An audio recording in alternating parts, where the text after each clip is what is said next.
Hello, everybody, and welcome to another Green Square Talks Battlebots podcast. So, prior to the 2021 season of Battlebots, or the recent season that concluded, I did a podcast with my co-host on some of the possible newcomers that we could be seeing at that season. And sure enough, it was a lot of fun to do. So, I want to do that again for next season. We have been hearing about several great robots that applied for next season that I really wanted to get the chance to discuss about, because we're seeing some really cool designs, some interesting technology looking to be implemented, and just several great robots in general. So a difference between the last Potential Newcomers podcast and this one is, other than that this is a two-part podcast, I decided let's invite some of the builders to this video. I thought it's always fun to get to talk with the builders about their robot or their fights, like what I've been doing throughout the season ever since I started inviting builders to this, and it's always been a great time. I felt it'd be fun to invite some of the builders to this podcast and hear from them about their robot themselves. And sure enough, quite a few teams were interested in this.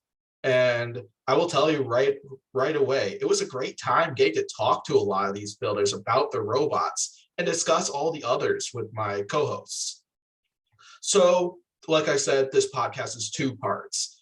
The first part of this podcast features all the segments where I got the opportunity to meet and talk with the builders about the robot they look to bring to BattleBots. And yeah, Civilian Arc and Porinog, two of my co-hosts, they do make a few appearances throughout this part of the podcast. And yeah, so, and then the second part will feature all the robots whom I did not get the chance to interview, where all my co-hosts and I who appear on that podcast, we discussed all those robots one by one.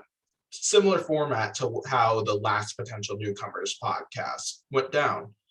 So yeah, I hope you enjoy this podcast. If you would like to know more about a certain robot that we talk about in either part, at least one form of social media for them will be located in the description of this video. So if you want to learn more about them, check that stuff out.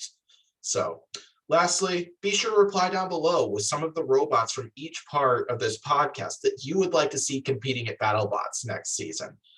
There's so many of these robots. It's hard to decide on just a few, in my opinion, because we're seeing some really cool stuff. And I imagine BattleBots is going to have a really hard time deciding on who to accept and who to reject for next season. Because I'll tell you, there's some amazing stuff coming for next season. So now, enough of this introduction, enough of listening to me talk here. Let's go ahead and get to the first robot of this podcast.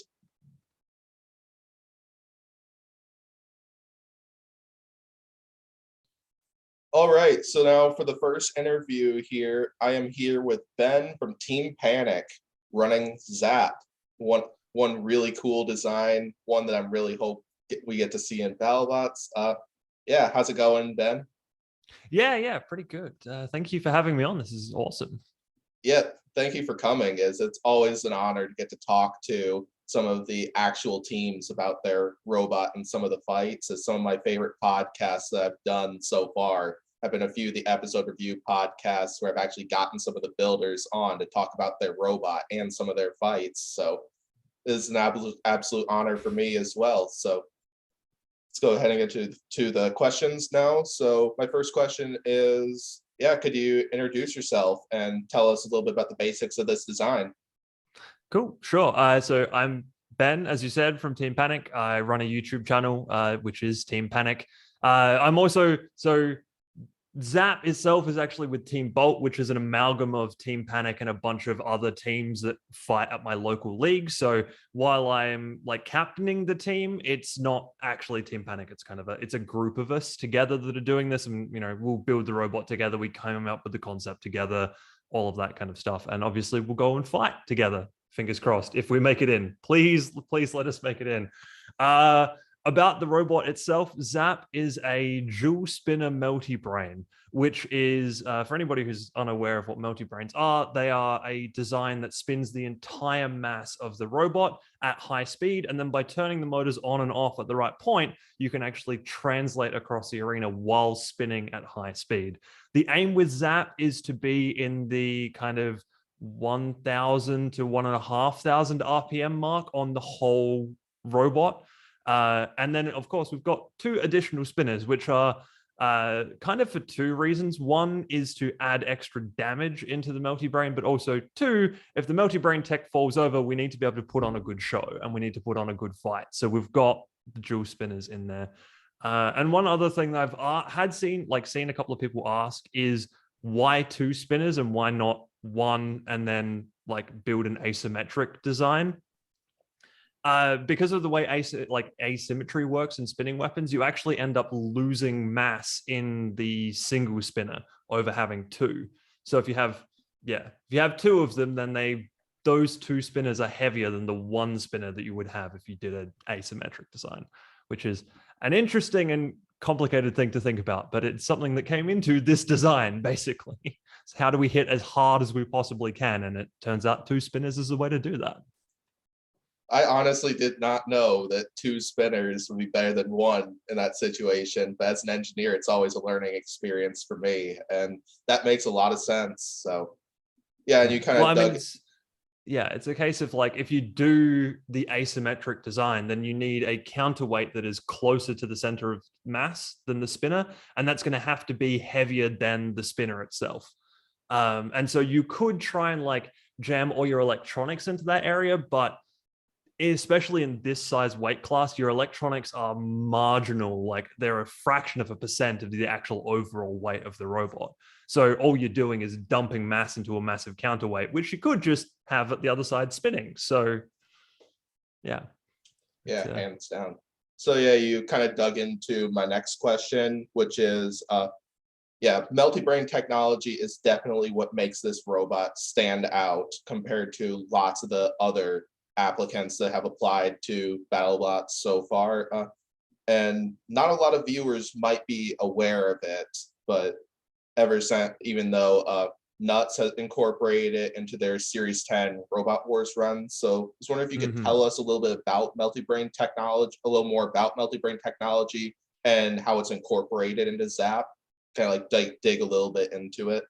Yeah, sure. I mean, I'm glad you brought up Nuts. Nuts is actually the robot that set me on the path of going, melty brains are interesting. How does this work? How does this actually happen? And I mean, it took me like a year or so of like not building, but just like looking at all the physics behind melty brains and stuff for me to really go, oh, okay, this is how melty brains actually work. Which is then kind of where I went, oh, cool, I can actually build one myself.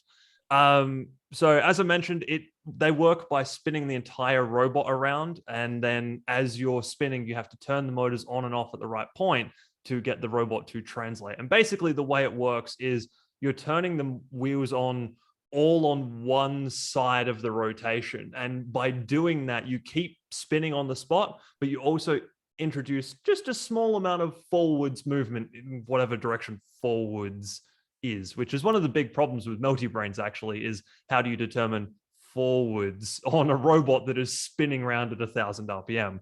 And basically the easiest way to do that is you need to track a heading somehow. And there's a couple of different ways of tracking heading. Zap is going to be built a little bit differently to a lot of the melty brains, especially the beta weight melty brains that exist, because a lot of the beta weights use infrared tracking. So they have somebody on the side of the arena holding up a little infrared beacon that helps that robot know where forwards is. But of course, going into the battle box is huge, and there's lights, like there's studio lights and there's cameras and electronics and stuff everywhere. So a little IR beacon on the side of the arena is just, it's going to be not really a thing that can be usable.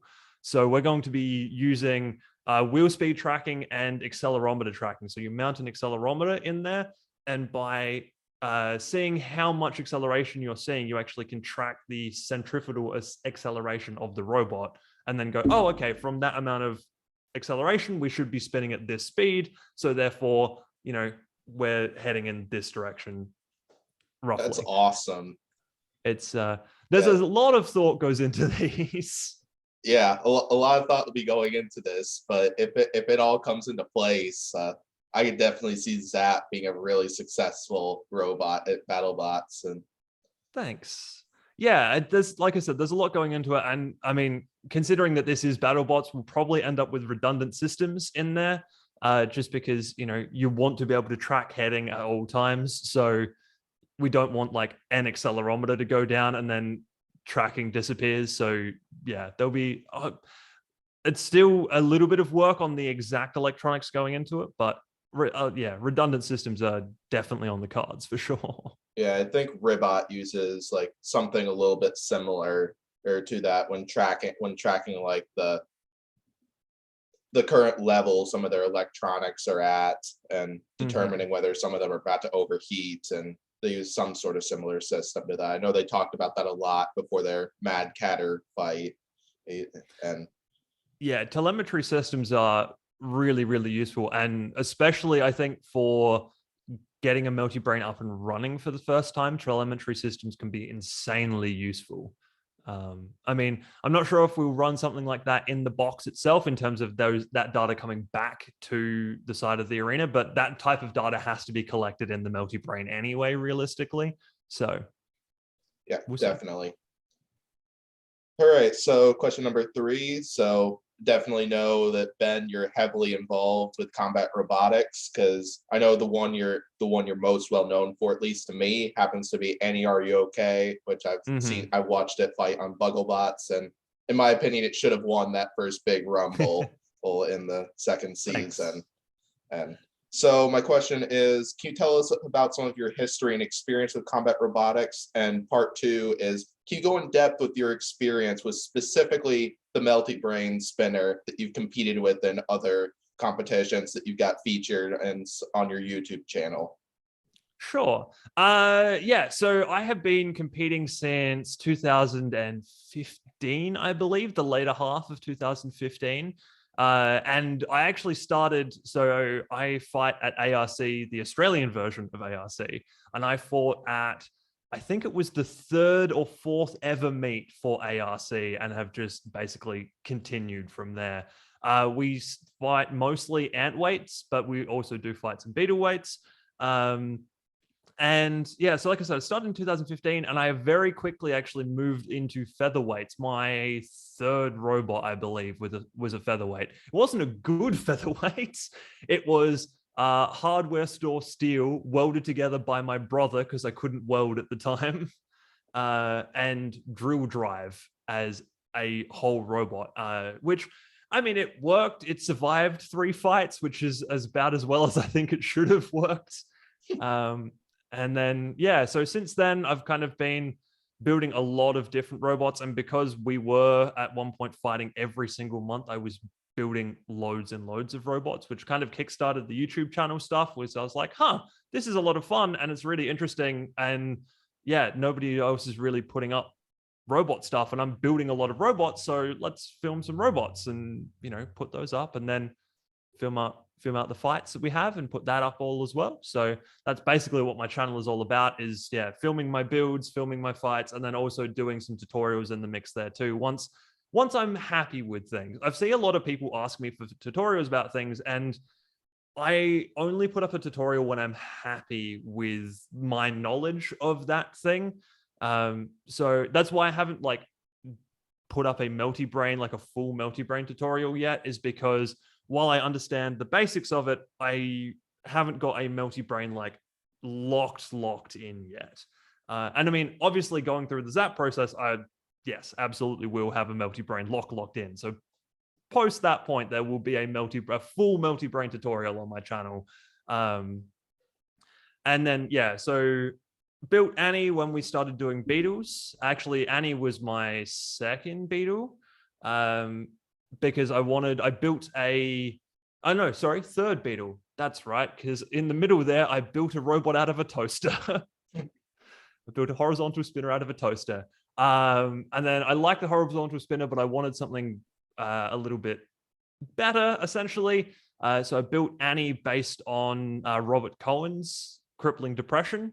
And that's also why she's called Annie, Are You Okay? Is because I wanted something that invoked crippling depression, but was also kind of pop culture-y themed. So she ended up being Annie.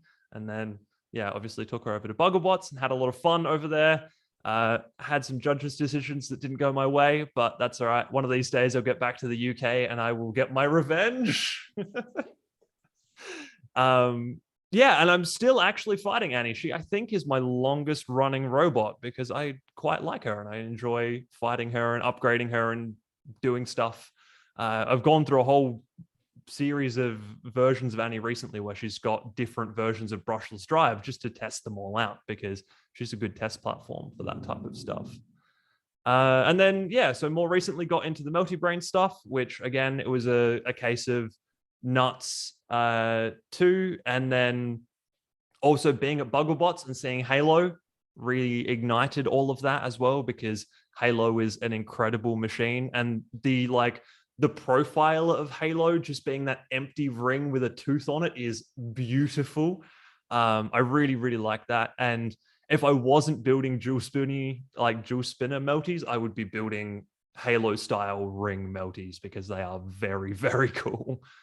Yeah, and I mean the idea for doing the dual spinner melty, I think, like I said, I've kind of been tinkering with melties around a little bit, and then I applied with Bolt in 2020 and I applied with MacGuffin in 2021, and both of those got rejected. And so sitting down as Team Bolt, we're like, okay, well, what is the coolest thing that we think we can actually physically build? What is our absolute insane idea that we can do? And that was when this kind of concept of a dual spinner Melty Brain happened, because we were like, well, Melty Brains are kind of insane, but they'll never let a Melty Brain past the application process because it doesn't have an active weapon per BattleBots rules.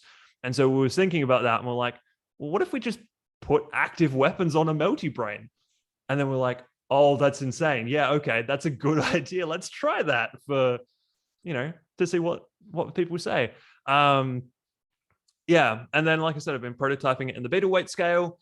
Still working on that. It's getting a lot better. It's fighting way better than it has before at this point in time. Enough so that I was like, yeah, we can apply with Zap. And by the time we have everything in Zap and running, the Melty Brain code will be perfect and ready to go in the competition. That's awesome. And hashtag we want BuggleBots season 3. Oh, if they announced BuggleBots season 3, I would apply in a heartbeat. I loved my time over there, and as mentioned, I have some scores to settle, so I definitely need to go and do that at some points. I enjoyed watching both BuggleBots seasons. I hope it comes back sometime. Yeah, me too. I love season 1 so much that I applied for season 2, and then took time off work and stuff to make sure I made it over there and actually fought in it, because it was a great experience, and it's a great show that they've managed to put together on basically nothing. Yeah, exactly. Yeah, I hope they'll be able to do that once again. And then lots of great experience in combat robotics there, and with the other Melty Brain spinner that you've worked with. And so then for my next question, if you were to get accepted to BattleBots, who are a few big names in the competition from last season that you believe would be ideal opponents for you, and who are a few that you would probably want to avoid taking on? So here's the thing. There's no one I want to avoid, because when I fight, I want to fight big. I want to fight Tombstone. Like, I know a lot of people as a rookie, you shouldn't be fighting Tombstone. I'm like, no, I want to fight Tombstone. I want to know what happens when a dual spinner Melty Brain hits a massive horizontal at full speed. I want to see that collision. I mean, even if it completely wrecks Zap, I want to see that happen. That would be such a brilliant moment to see happen. So I really want to go up against Tombstone. I want to go up against Deep Six, but I also really want to go up against some really good drivers and some robots that would be hard for the Melty Brain to fight against. So Sawblaze, for example. Sawblaze would be a crazy fight, because they are a very controlly robot, and the Melty Brain needs time to get up to speed and things. So that would be a difficult fight, but it would also be a really interesting fight, because how Jameson would approach fighting a Melty Brain is going to be an interesting thing to see, I reckon. So I don't think there's anybody in the season that I would particularly be like, no, I don't want to fight you. Because I think that like all of the really big scary robots, those are the top of my list for fighting people. But I mean, I'd really love to fight like Blip or Hydra, somebody who could throw the robot around. Zap is invertible. It is a little bit hard to see from the CAD images that have been shared. But yes, wheels do stick out top and bottom, so we're totally fine to drive on either side. The only thing I think might be an issue is landing on an actual side. But, you know, the easiest way to find out would be to fight somebody like Blip or Hydra and fight those and see how that goes. I mean, yeah, I'm not going to shy away from any fight. If we make it into BattleBots, we're going to fight as many fights as we possibly can. Yeah, definitely has the opposite reaction that Slapbox seemed to have when they found out they were going to be fighting Tombstone. Yeah. I mean, look, I do kind of get it, because like you're fighting Tombstone, you're going to take damage and you're going to have that heavy repair, and it's going to cost you a lot of money. But at the same time, like that's what I'm here for. Like I want that big hit. I want that big showy fight. So a fight with Tombstone is going to be incredible. Even if that costs us like an extra day of repair and rebuild and stuff, like I'm all about that. Bring it on. Yeah, that's kind of like my robotics team that I'm a part of. Like, yeah, because if we were able to make it to an upcoming Norwalk competition, like we want to go out in style, whether it's our robot split in multiple pieces, the one battery we'd be coming with that start a lipo fire. It'd be so much fun. Oh yeah, if you're gonna go down in style. That is the way to do it for sure. Hands down. And yeah, going down to like Tombstone or Sawblaze in that way, no shame and no shame in that one bit. Oh yeah, definitely not. Yeah, and so my final question then is there anything else that you believe would be useful for viewers to know about Zap?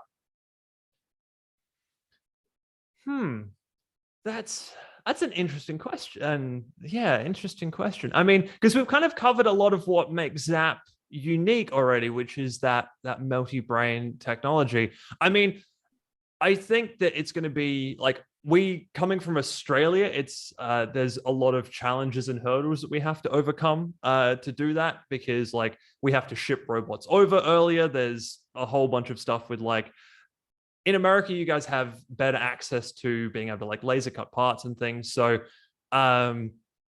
yeah, it's going to be an interesting challenge to get a robot over from Australia. There's a reason that not many Australian heavyweights actually ever make it over to BattleBots. So yeah, I think it's just, yeah, it's going to be a little bit of a challenge, but I think we're fully up to that challenge. Like we've been looking through all of our supply chains and stuff, and we can get all of the parts and everything ready for Zap to get this robot going.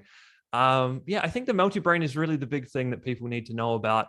Obviously, it's experimental tech, so you know, if we do make it in and we have a fight where the Melty Brain's not working, well, unfortunately, that might just be the way that goes. But we're going to do everything in our power to make sure that the Melty Brain works, and you know, works for as many fights as we can possibly put it in. Because again, I'm not going to back down from a fight. Like, we're going to fight through any fight they give us, and then as soon as whiteboards and stuff happen and promo fights and whatever else, we're going to be applying for all of those. As many as we can get in with all of the spares that we have on board, we'll absolutely do. So yeah, definitely, that's awesome. And I think, actually, final thing, we will be building Zap on my channel, actually. Ooh. So at the moment, I'm already prototyping. I've got a drive pod, which, my camera does not like. There we go. That's a drive pod already prototyped in MDF. So I'm working on that just because I want experience building heavyweights. And I'm going to be continuing to prototype Zap, even, you know, if we don't hear anything. If we do hear anything, I'm going to continue the prototyping process.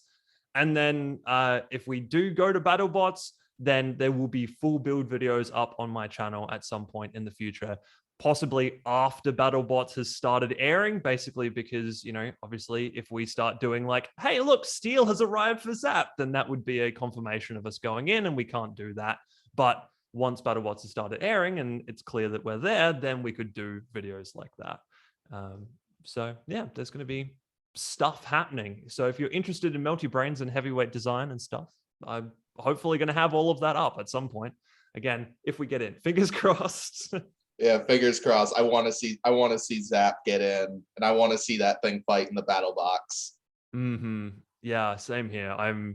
Out of the 3 designs I've applied with, it is the one that I am just the most excited for. I mean, I really liked both of my previous designs, but this is the peak of the mountain, as it were, in terms of the designs that I'm like, this is the one that I need to have in and fighting. Because yeah, a Melty Brain at Battle Box is just in the Battle Box is just going to be insane, and I cannot wait to see that. Yeah, including the first time I saw the first time I saw Zap, when I found out that you're going to be applying with this robot, brought me Electric Ray vibes, which unfortunately Electric Ray we didn't get to see fight even once after. I think if I remember right, they passed their safety test, but the robot broke down in the process to where it was beyond repair apparently, and so they weren't able to compete. No, I think I saw that on a Reddit post, if I remember right. Funny story, I was actually the pit table next to them in 2019 because I was there with Gemini in 2019, which I should have mentioned when I was talking about my robot combat history. I was with Gemini in 2019. So we were the pit table next to Electric Ray. And yeah, they were a high school team, and they showed up with a robot that was partly built and partly in pieces. So they were still like drilling and tapping holes to bolt their top plate down and stuff during filming happening. And they fought really, really hard. They were built like doing long days trying to build the thing, get it all repaired and working and stuff. And yeah, unfortunately, they tried for safety, I think about 8 times during filming, something like that. They tried a lot. I can't, the exact number escapes me, but yeah, they tried a lot of times for safeties. And as you said, they did eventually pass a safety and got the robot going. And then they were scheduled for a fight, and unfortunately something went wrong and they couldn't. And I mean, at that point, it was like 3 days left of filming or something. And it was a case of, that's it now, and it was, like I said, it was 2 high schoolers and their teacher, I think. So a team of 2 essentially trying to build a whole robot at an event it's a mountain to climb.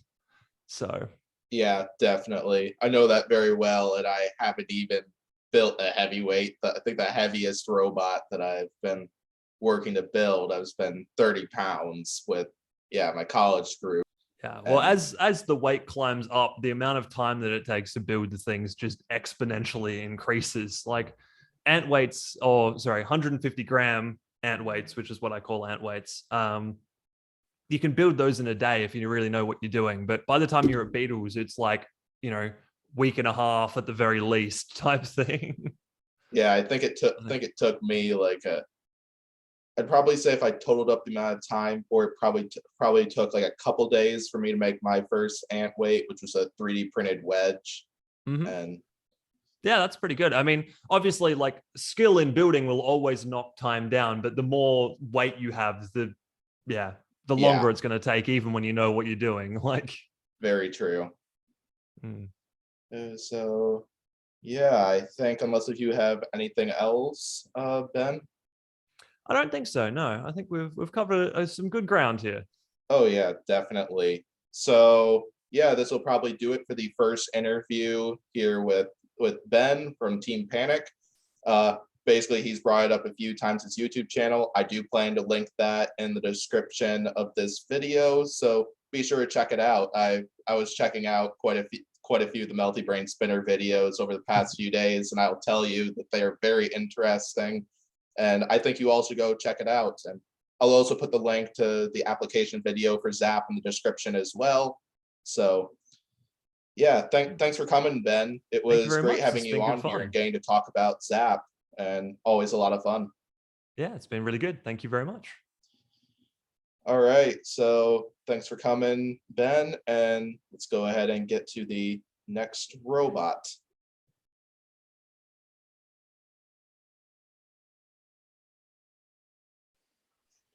All right, so now for the next interview here, I am here with team captain Sam running Soothslayer, another really interesting looking design. Yeah, you might recognize Sam because if you know BuggleBots well, he ran Maximum Ogre Drive, and then he was involved with Robot Wars. He said Foxic and Apex, if I remember right. And so, yeah, how's it going, Sam? Good. I'm very good. How are you?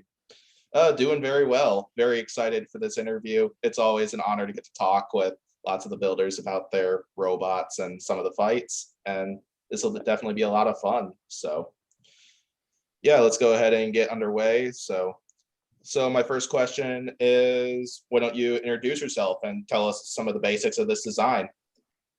Okay. My name is Sam Price, and I've been doing combat robots for about 8 years. With various green Shrek themed robots.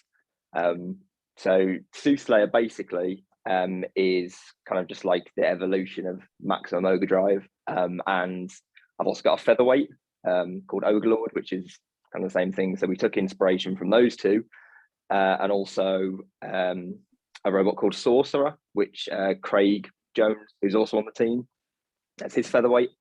So it's kind of a mix of the two of those, and obviously also it's got some Scorpios and Saw Blades kind of inspiration in there as well. So yeah,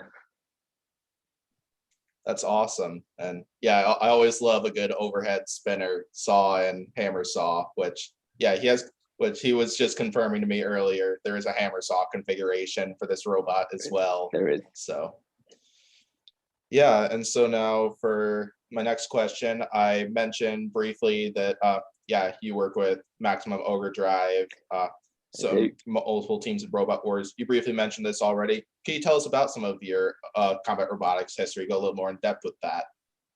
Yeah, sure. Yeah. So I guess the robot that I would be most well known for is called Get Shrek'd. It's not Ogre Drive. It's Get Shrek'd, which is my featherweight vertical spinner. Been running that since I think 2017. It's just won sort of like a competition over here. So it's won something called Robo Dojo, which is like a season or like a league that we do. To just run that. Maximum Ogre Drive, of course. Two seasons of BuggleBots.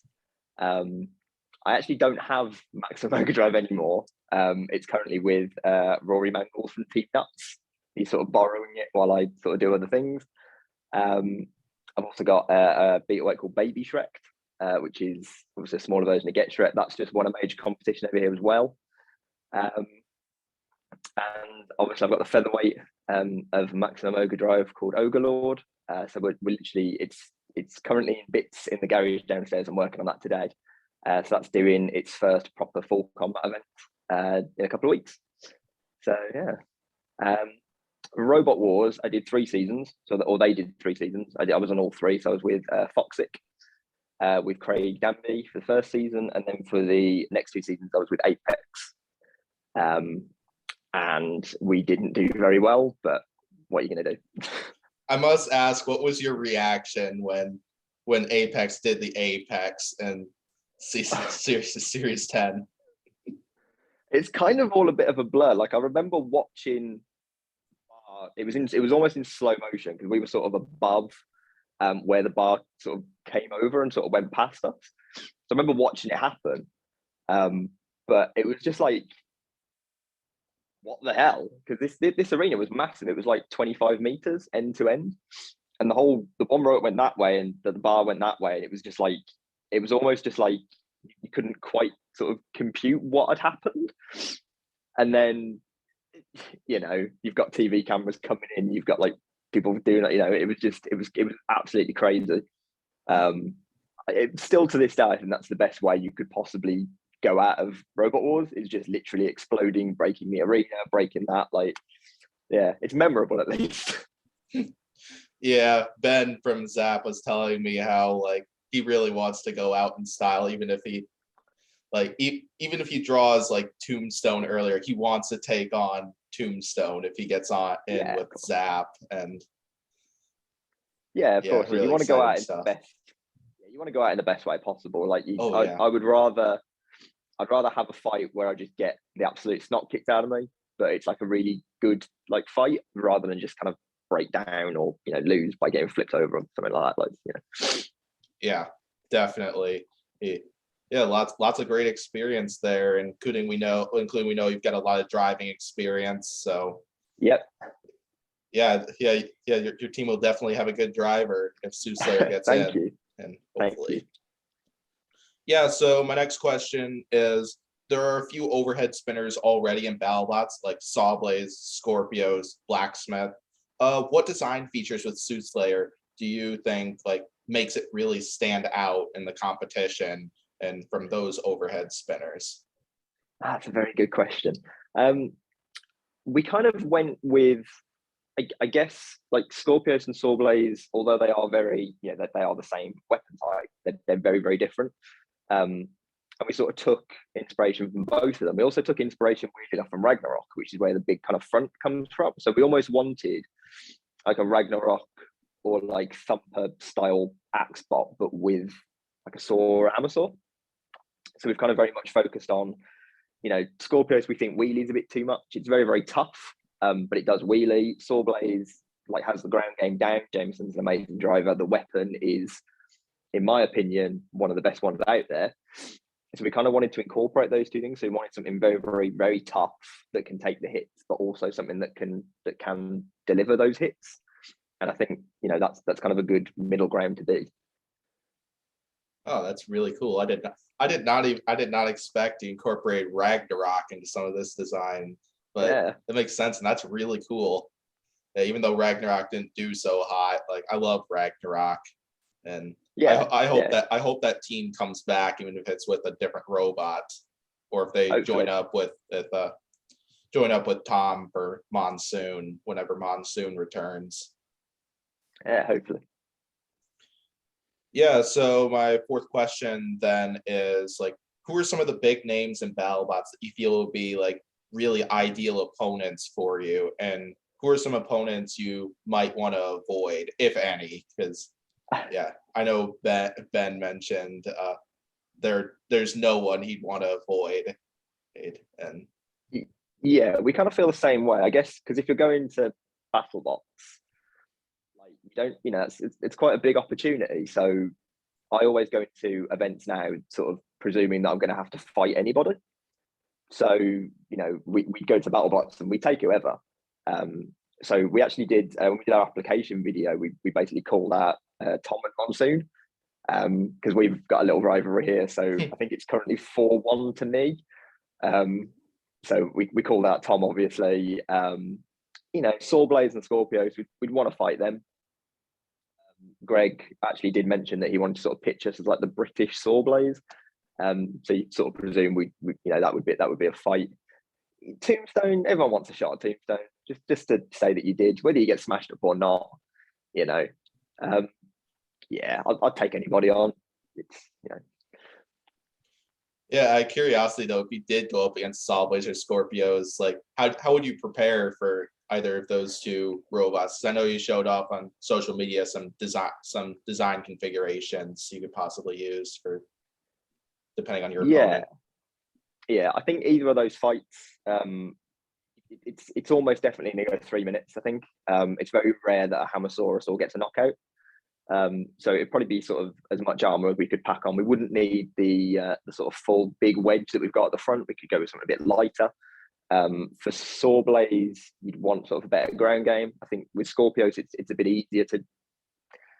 easier to kind of control.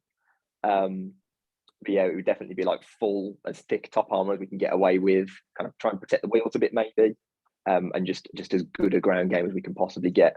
I think that's the only way to approach those fights. Yeah. Yeah, and so you mentioned Tom, your rivalry with Tom. What are some of those events you've fought him? And because I'm kind of curious right now. Because now I feel like if both this robot and Monsoon comes to next season, I bet we'll see that matchup occur. Because I know BattleBots will do quite a few rivalries. Because I know, especially when ABC was running BattleBots, they really promoted the Waiachi and Ghost Raptor rivalry after the Ghost Raptor Warrior Clan fight. Yeah, that was it. So, like, just to preface it, me and Tom are very, very good friends. Oh yeah. So there's no bad blood there at all. But it's been at featherweight and beetleweight events. So I think we fought twice at featherweight level, and that's currently 1-1. So that was with Stravel and Get Shreked, and then we fought 3 times at beetleweight level, and he's actually fought every single one of my beetleweights. So he's fought. I've got a Drumbot, obviously Baby Shreked and Maximum Ogre Drive, and I've won all of those. Obviously fighting Drizzle. So they've just been at like kind of, I think one of them was at the UK Champs. That's the first time we fought. And then the other 4 have just been like the kind of the events that we have here, just on like a kind of semi-regular basis. But yeah, Tom's very competitive. So oh yeah, if it went to BattleBots, I think he'd absolutely be gunning for us. And I think it'd be a great fight either way. So. Yeah, Monsoon became one of my favorite BattleBots very quickly in 2018, just because like Tom and Tim are both awesome. Yeah, they are.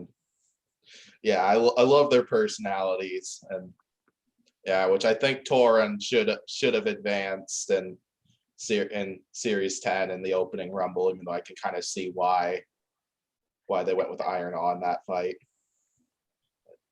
Yeah, so now my last question is, do you have any other information on Soothslayer that you think would be useful for us to know? That is a very good question. Information. I guess, like, I mean, obviously the paint job. This is the thing that's currently on screen is not the paint job. So the paint job alone, I'm not plugging or anything like that, but there's a very, very talented guy that does a lot of the artwork and a lot of the logos for teams, called Nicholas. He has Sir Lancer Frog in Bogglebots, and he's designed this amazing paint job for us. So if anything, Soothslayer will stand out. It is quite garish, but it's amazing. It's definitely what BattleBots will be looking for. And also, like, more hammer saws are just best. Like, if we can get a good hammer saw into BattleBots from the UK and just sort of show that we can build stuff like that, and have a crack at some of the big boys, that'd be really cool. So yeah, I definitely agree. We need more teams both from that area and more hammer saws. And yeah, definitely. Yeah, so there's a lot of 2-wheeled and 4-wheeled vertical spinners out there, and we gotta get some other types involved. Yeah, definitely. Yeah, to show they can actually do proper damage. Like Sawblades has done it this year, but yeah, just that'd be good. Yeah, hands down. So yeah, I think that's all the questions I have here. Do you have anything else? Just let us into BattleBots, please. Like, just let us in. I would agree. Greg Butts, if you're watching this, except Soothslayer, I really want to see that thing in action. Yeah. And so, yeah, that'll probably do it for this one here. Thanks for joining me, Sam. It was great getting to talk to you about Soothslayer and hear about some of the design features and learn a little bit more about the robots. And thank you for having me. Yeah, no problem. It was great having you on. And so it's always an honor to get to talk to the builders, as I've mentioned to you a few times already. So yeah, hopefully Soothslayer gets into BattleBots, and if you do, I wish you the best of luck there, as I do with everyone else. So all right. And also located in the description will be linked to the Facebook page of Soothslayer. So check that out, even though I think it's been a while since they've posted on there. But there's still interesting content on there that I think you all should check out. So yeah, thanks for watching this interview, and let's go ahead and move on to the next robot.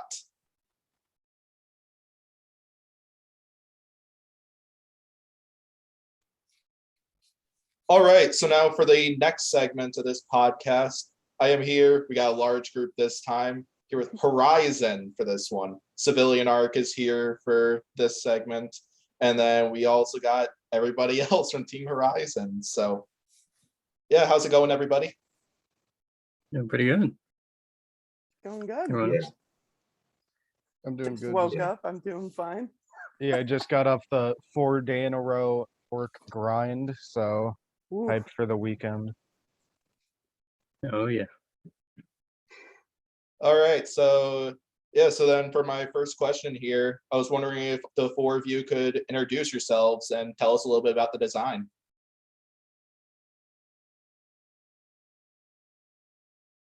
All right. I Easy, guess I'll so go somebody first. start. Okay, I'll go first then. There you go. Okay. My name is Kyle Oil. I am the driver and one of the designers for Horizon. So let's see.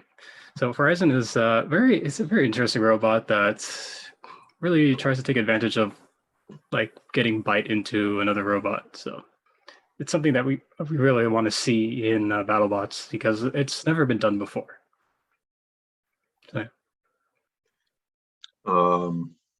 Hi, my name is Joshua Kong.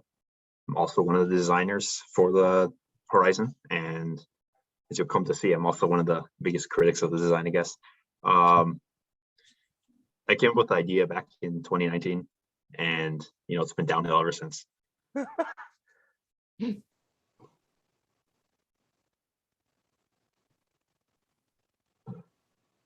Alan, I think you're muted or something. We can't hear you. Yeah. oh no. Let's try that. All right, there you go. There you go. There we go. So my name is Alon. I was the captain of Axolotl in 2020. Barely slept during that. Last year was on Gigabyte and Cobalt. And basically, one second. Sorry, just gotta make sure.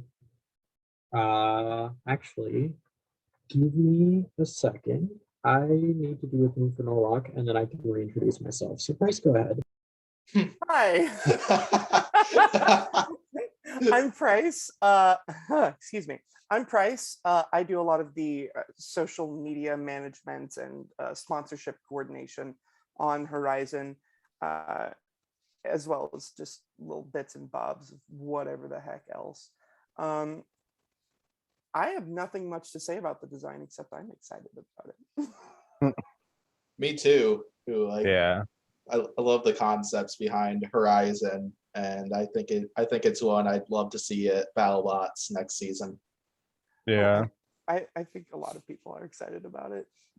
It's a very strange sort of design. So.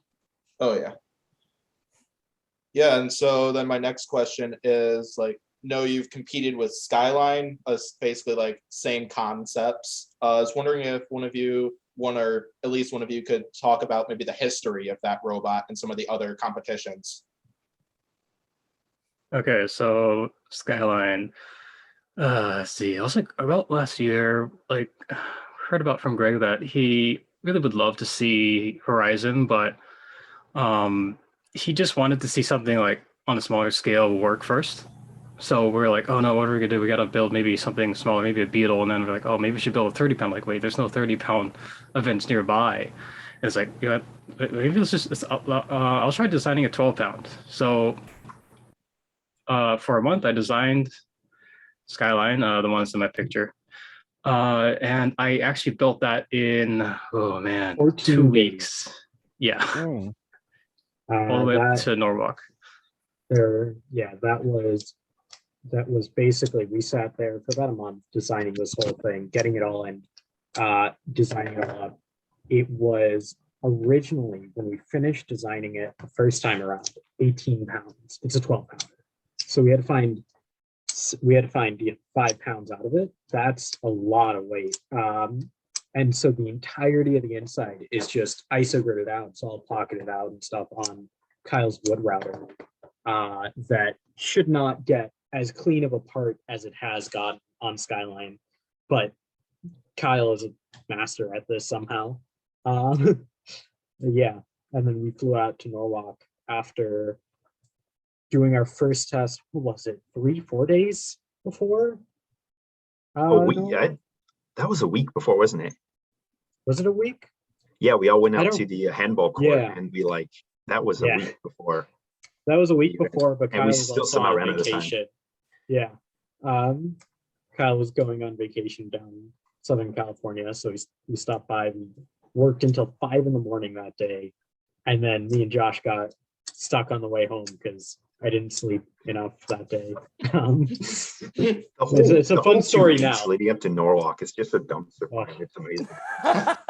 Yeah, but we Pizza. managed to get Skyline to work. We got an amazing fight against Drunken Peasant, and a pretty amazing fight for Brandon Bennett Young with Demogorgon, but not for us. We didn't enjoy that fight.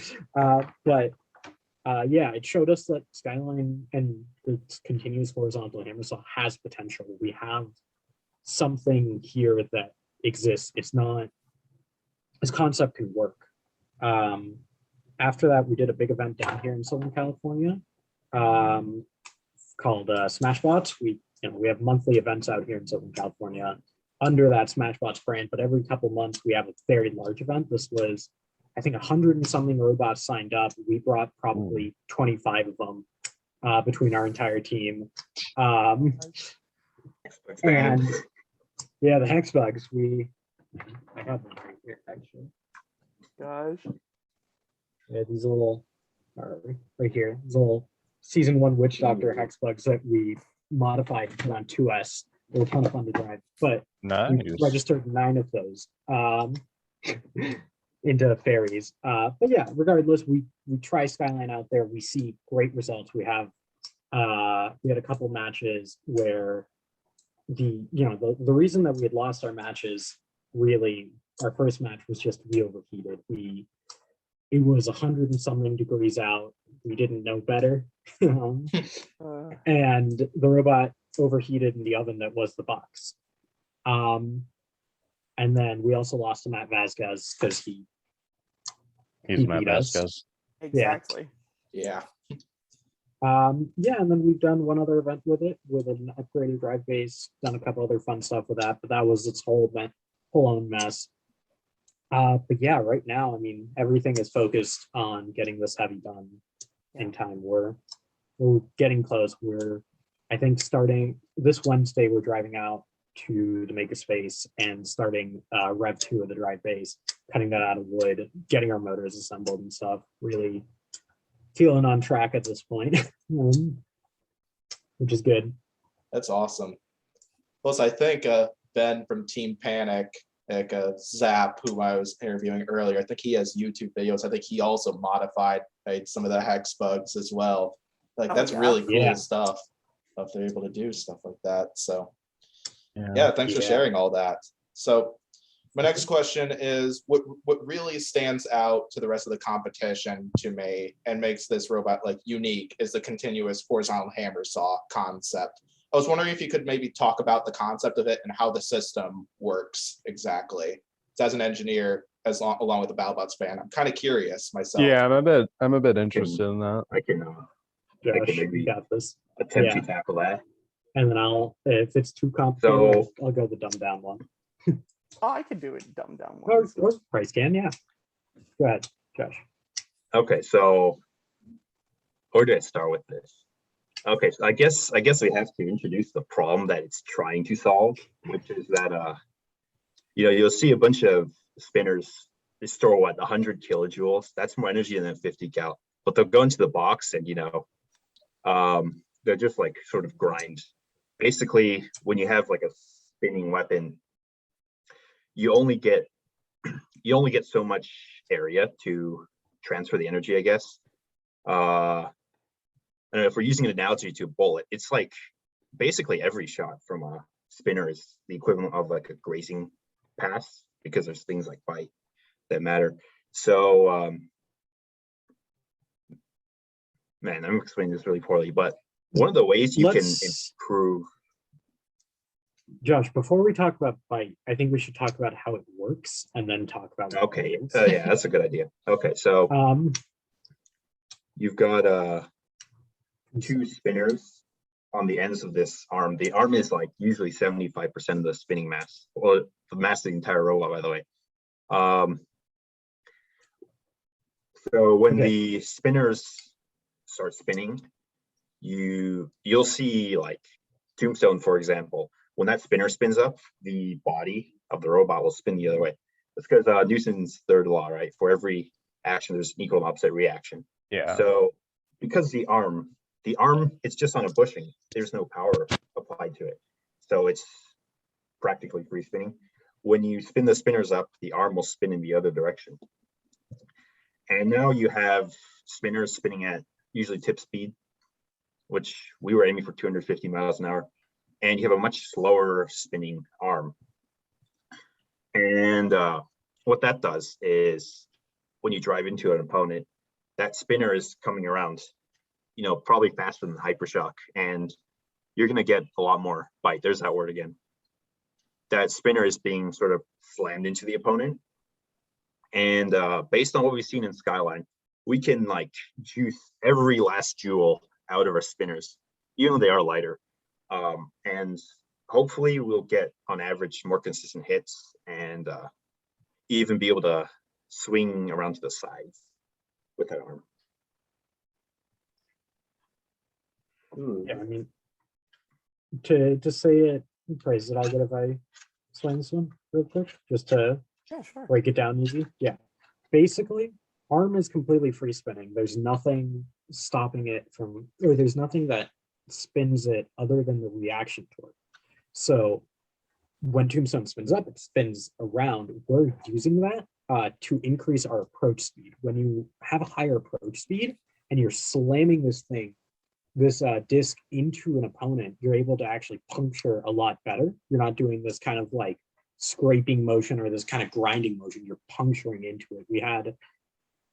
We punctured through a little bit of 3/8 aluminum in a 12-pounder, which is crazy. We're getting about an inch of height on Skyline, which is a little under an inch, but is still, that's like lower heavyweight numbers. I know on Cobalt we're getting like 2 to 3, and we're getting that on a 12-pounder, which is pretty good.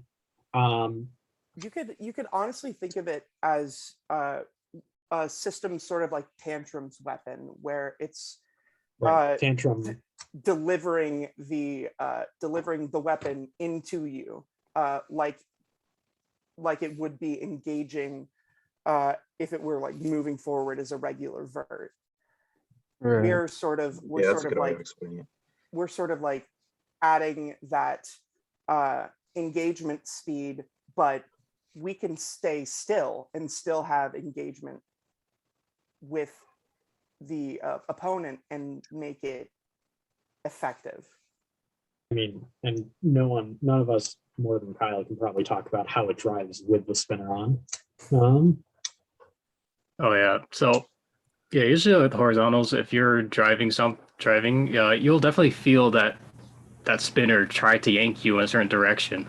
Though when I'm driving like or 12-pound Valkyrie, you don't feel anything. It's really nice. So you could focus a lot more on control and driving. So that's one thing I could that's for that. Very nice. Yeah, thanks for sharing. Like, yeah, lots of new technology into this robot, and oh yeah, I really hope this thing gets in, because I want to see how well that works against some of the big names like we've seen in BattleBots so far. And yeah, and yeah, speaking of that, like what are a few names from BattleBots last season that you feel would be like ideal opponents or robots you'd be interested in taking on? I think the opponents that it all depends, because our first match, I don't think we want anything too bad, just so we can work out some kinks, because I don't know. This is such a hard thing to test. It's so big. You can't be out of plane. It's so dangerous to test it anyway. That first match, I don't know what to expect. I don't know who to expect. Someone with a okay wedge would be fun, or even more fun, I know Charles won, would be a really fun match, because if he does manage to get that grab and lift, it would look hilarious. that'd be wild. That would be new P1 SME, basically. Right. And that kind of thing, we would I think he would be an awesome opponent at first. After that, everyone's scary. Like, I think we kind of, we have to respect everybody. Everyone is really good. I wouldn't want to work against, I wouldn't want to play against most robots that are there, but you pick whoever we get assigned or whoever we find a good opponent for, whoever they do, we'll have something for a horizontal, we'll have something for a vertical, we'll have something for a control bot. We'll just hopefully we'll be ready. I'm not gonna lie, I kind of want to see a weapon on weapon exchange between Horizon and Deep Six. Everyone wants to. I think a lot of it is, or even Horizon and Zap, because you each are kind of like going after the same concept, but kind of doing it in a little bit of a different way. Because he's kind of going for the same thing, but Sam's using multi-brain technology instead. Yeah, which both I don't know. I think both of those could definitely work to get the idea of what you both are going for out there and cause some real chaos. And Zap is definitely cool. I don't know how well it would work in a heavyweight. The traction on that floor sucks. It's really bad. That floor sucks. But he do be spinning though. Yeah, hopefully. Are we talking about bad floors? What's happening? The floor of the battle box, how it doesn't have a lot of how the traction on it sucks. Oh yeah, It's like okay, it's decent, but it's not amazing. Yeah, I was noticing some rookies were having problems on the box last year, like Switchback was a big example of that. Yeah, Switchback was definitely having issues. Including that I wouldn't be surprised if more teams continue to upgrade to like Brazilian wheels, like what Black Dragon has and what Whiplash upgraded to a couple seasons ago. Yeah. Oh, just because apparently that does give them the traction needed and even gives their wheels a bit more like defense to it. If only they weren't so heavy. Yeah. We were looking into it for the second revision of AXO, but they were heavy. They were, I think, about 10 to 15 pounds a piece, which eats up your weight budget a lot. Yeah. I'm hoping those fair lanes will work though. Yeah, we're planning to use the same wheels as Aaron does on his stuff, Aaron Hill on Blip and Tantrum.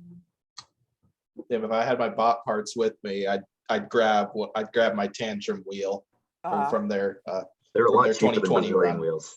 Green has Green has the holy grail of BattleBot parts. I wouldn't say holy grail because it's nothing compared to what Lars has, but Pori also has a neat collection. Yeah, Pori and I both have some damaged parts. Unfortunately, none of mine are nearby. But yeah, Civilian Arc, you got any questions for them before I get to my last question for Horizon? I do have two. I do have probably like 2 or 3 questions. My first question is what type of motors are you guys going to be using for your robot in terms of like drive-in weapon? I can answer this. So for drive, we're using what do you call it? And I'm blanking. Okay, we're going to be using in-runners for drive here. Yeah, there you go.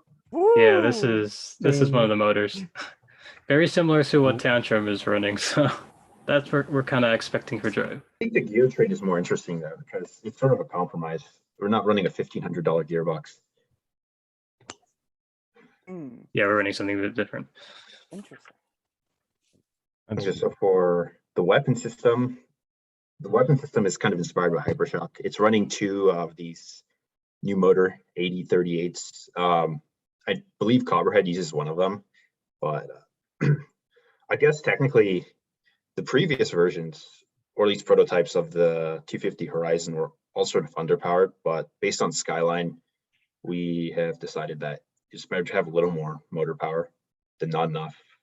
And we're hoping to get relatively fast spin up time because we don't really have that much spinning mass, and with us being horizontal, I think spin up time is going to be one of the more important factors. Yeah, especially if the shelf is going to be there They next better get rid of season. that. Hey, That's gonna ruin our season. Oh, Yeah. God, they It better not. That thing definitely made life a bit harder for horizontal spinners with that there. Although we still got a horizontal spinner in the top 16 last year. So Yes, we did get that. we got what we were hoping for, baby. Second question. We were talking about like some bots you were like afraid of fighting. What do you guys think would be like the absolute worst opponent for you guys to take on? If I could take a guess right here, I'm gonna guess Sawblaze. I think that's everyone's worst opponent, but I think Sawblaze were not. I think out of everyone, we're not the worst out against Sawblaze. I think he's a really tough matchup, and I don't know. I don't see us winning easily against him at all. I see there's a chance, but I can't see him. Of all the robots there, he's not the scariest, I think. I think the ones that we would have probably the most trouble with would maybe be like other horizontals. Yeah. Those have always been our bane in with Skyline and such. So Yeah, stuff like hijinks might be a bit hard for us. Of course, Tombstone. A nice reliable Tombstone would be scary. And Valkyrie as well can be very scary. Undercutters with a fair amount of reach can get in and hit our drive, which is pretty light. I mean, on the 12-pounder, it's 2.5 pounds. So, I mean, on the heavy, it's like 60, 70. Gotcha. All right, and my last question is: are you guys planning on having like interchangeable fronts? Like, for example, that CAD shows you guys have like a wraparound, a wedge around those wheels. Are you guys planning to have like maybe like tiny forks on the front, maybe at some point, depending on the fight, or is it just like full on, just like wrap around wedge to cover the wheels? believe we have planned to add forks, and I think there's certain utility. We definitely did. We have to make sure that doesn't impact our self-writing from the taco self-write. But more than that, also we've got we have to really make sure. I mean, one of our sells to the show this year was that we're not playing the ground game, we're beating the ground game. Really, and so it doesn't have too big of an impact for us. On the ground game, because we have like 3.5 feet or something, 3.25, I don't know, feet of reach from the drive, something like that. I don't remember what the exact number is. The main thing is, I think, is if the arm isn't up to speed, and they try to charge us with their big wedge, like we should be able to get under and just like sort of stall them at least. Yeah, gotcha. Yeah, and so you mentioned the self-rider, which is actually my next question. I'm curious how the self-rider works exactly. I think I can explain this. It's basically just a roll hoop. Right? If you're upside down, you're and you're resting on the taco, it's going to want to roll over because that's higher than where the center of gravity is. Now, there's a whole development for how this thing came to be. Originally, I was thinking, when this was still like a small robot, it was just going to be like an actuator or a servo. And then Tommy Wong from Troopy was like, why don't you put a styrofoam ball in there? And then it became the orb of shame, which you'll see Nick from Bloodsport have on his 3-pounder. And then I realized, oh, well, if you attach the orb to the orb is kind of made of 2 rings at 90 degrees. Realized, oh, you only need 1 ring if it's attached to the arm because of the way it can only fall in one direction, really. And then we realized, why do you even need a whole ring? Why not just like a semicircle? And the taco sort of grew out of that. And I didn't like it at first. It doesn't look cool. And we're sort of vulnerable when upside down, but it's like a piece of plastic, it just works. Yeah. Is kind of similar to Kraken, it sounds like, when they get flipped over, kind of like roll right back over from there. Yeah, and the nice thing too is that our awesome designer that completely like he is so good. Hotcoin, like he has integrated it into like the logo and stuff like that, Awesome. which is super cool. And yeah, like a lot of the stuff that he's done has really taken that design language and taken it into the logos, into the sketches, into all the concept art. The sticker sheet that I've got somewhere, as well as the poker chip. Yeah, no, those are really fun. Oh yeah. I have more a poker chips. I have a worn out hoodie because I wore it every single day for a while. Yeah, it sounds like me with a few of the sweatshirts I own. Yeah.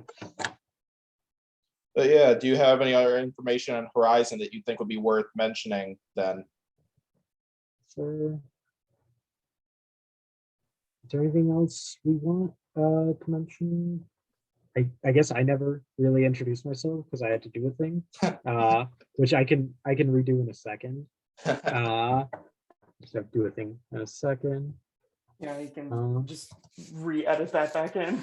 Yeah. It's like nothing ever happened. The magic of cinema. Just want to say I'm sorry for mispronouncing your first name, Alon. Oh, you're all good. I don't care. I used to care when I was in third grade, but I haven't cared since. I've just kind of accepted anything close to it is fine.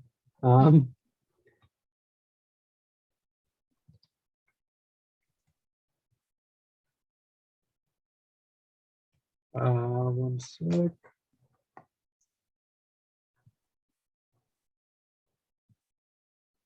Okay. Sorry. I guess this will get cut out. Norwalk was running really quick, and now they're running a little slower, so I have to do the thing I'm doing today. So give me a second. I'm judging for the losers bracket. Kind of funny how I chose to do a lot of these interviews on a day where Norwalk's happening. I know there's a competition in Colorado. Yeah, going on no, right Colorado. now. Norwalk well. is like always happening. Oh, it's an man. angry vehicle competition today. Angry vehicle. I had no Yeah. idea. Oh no, why are those vehicles so mad? Because they canceled the ABC, man. Oh no. Why you gotta cancel ABC, man? It's not cool. Yeah. Because everyone was too afraid of the mad vehicles. That's They're very grumpy. funny. It's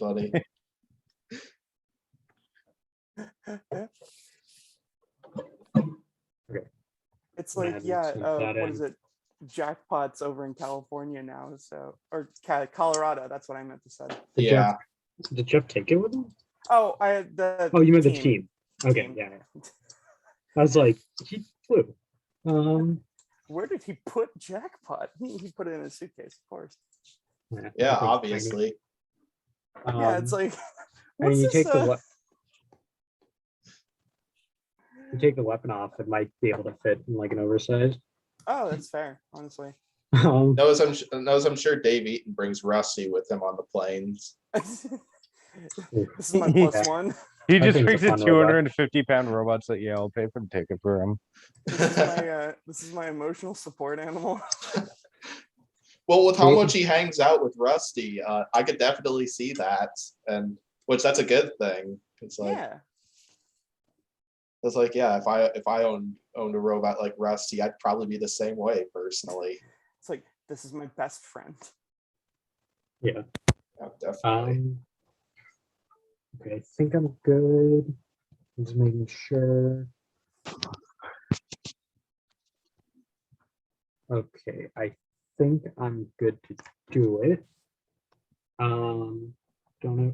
God damn it! Stop letting people in. Okay, I'll go quick. They're going quick. Do it fast. Come on. Yeah. So my name is Lon Belkin. I was Captain Vaxolotl in 2020.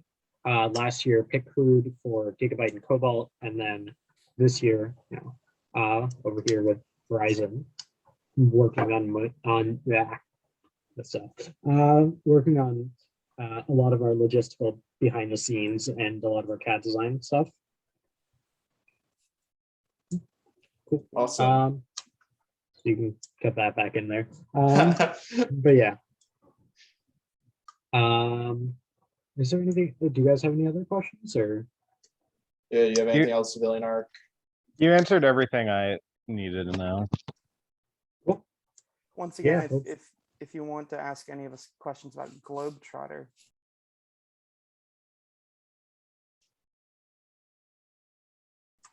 Oh yeah, I guess we can also Yep. we can also throw merch stuff up for the other for Horizon. yes, Which ball. I can link you guys quick. Might as well. Might as Because well. Justin and or Cockling spent a lot of time.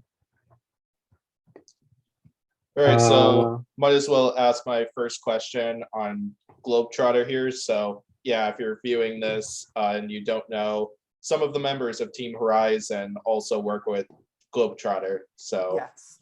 we might be able to ask them a few questions and see how much they know about it. And so my first question then is, well, actually first I want to do this. Oh boy. Oh yes. What you got, Green? Oh, yeah. Going to the Yes. application vid. I'm so proud of this video. It's a very good video. I'm more proud of our other one, but this one's fun. The first thing being it bounces. That's incredible. Yep. It bounced. It do it that. explodes sometimes. It's like a surprise egg Yeah, exactly. or a pinata. So yeah, Globetrotter is out of all the robots that Civilian Arc and I will be looking at, along with all our other co-hosts, this is the robot that pretty much I want to get in the most, because like the fact that it bounces around like that is just incredible.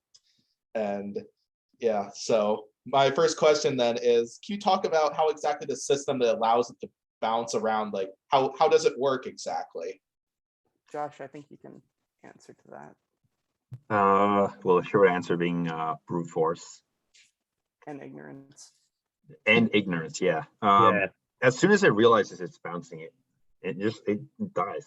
It doesn't have a will split. But yeah, we have a, what is it, 130 kilowatt power system. Yeah, it's running like through 7 motors or something on it. like I a think. half-inch stainless steel shaft is going through. I don't Yeah, remember whatever. how big it was. Yeah. We had to save weight. Yeah. Let's see. So yeah, the big beater bar spins because it's about a fifth of the weight of the robot. Greg gives us weight bonus.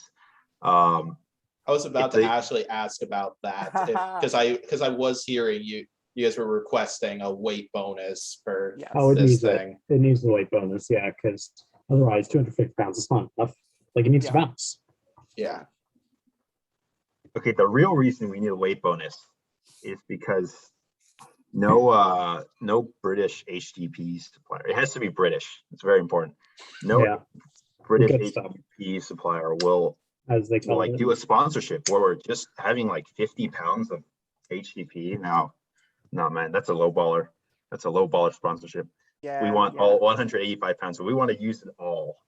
So yeah, that's the main motivation for the sponsorship or the weight bonus. Besides being good for defense. Exactly. Yeah.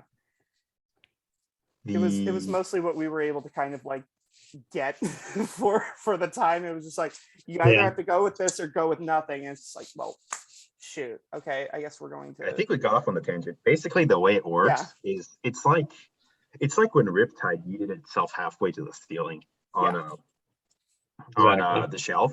It basically does that every time. The beater bar has a lot less inertia, so it's spinning faster.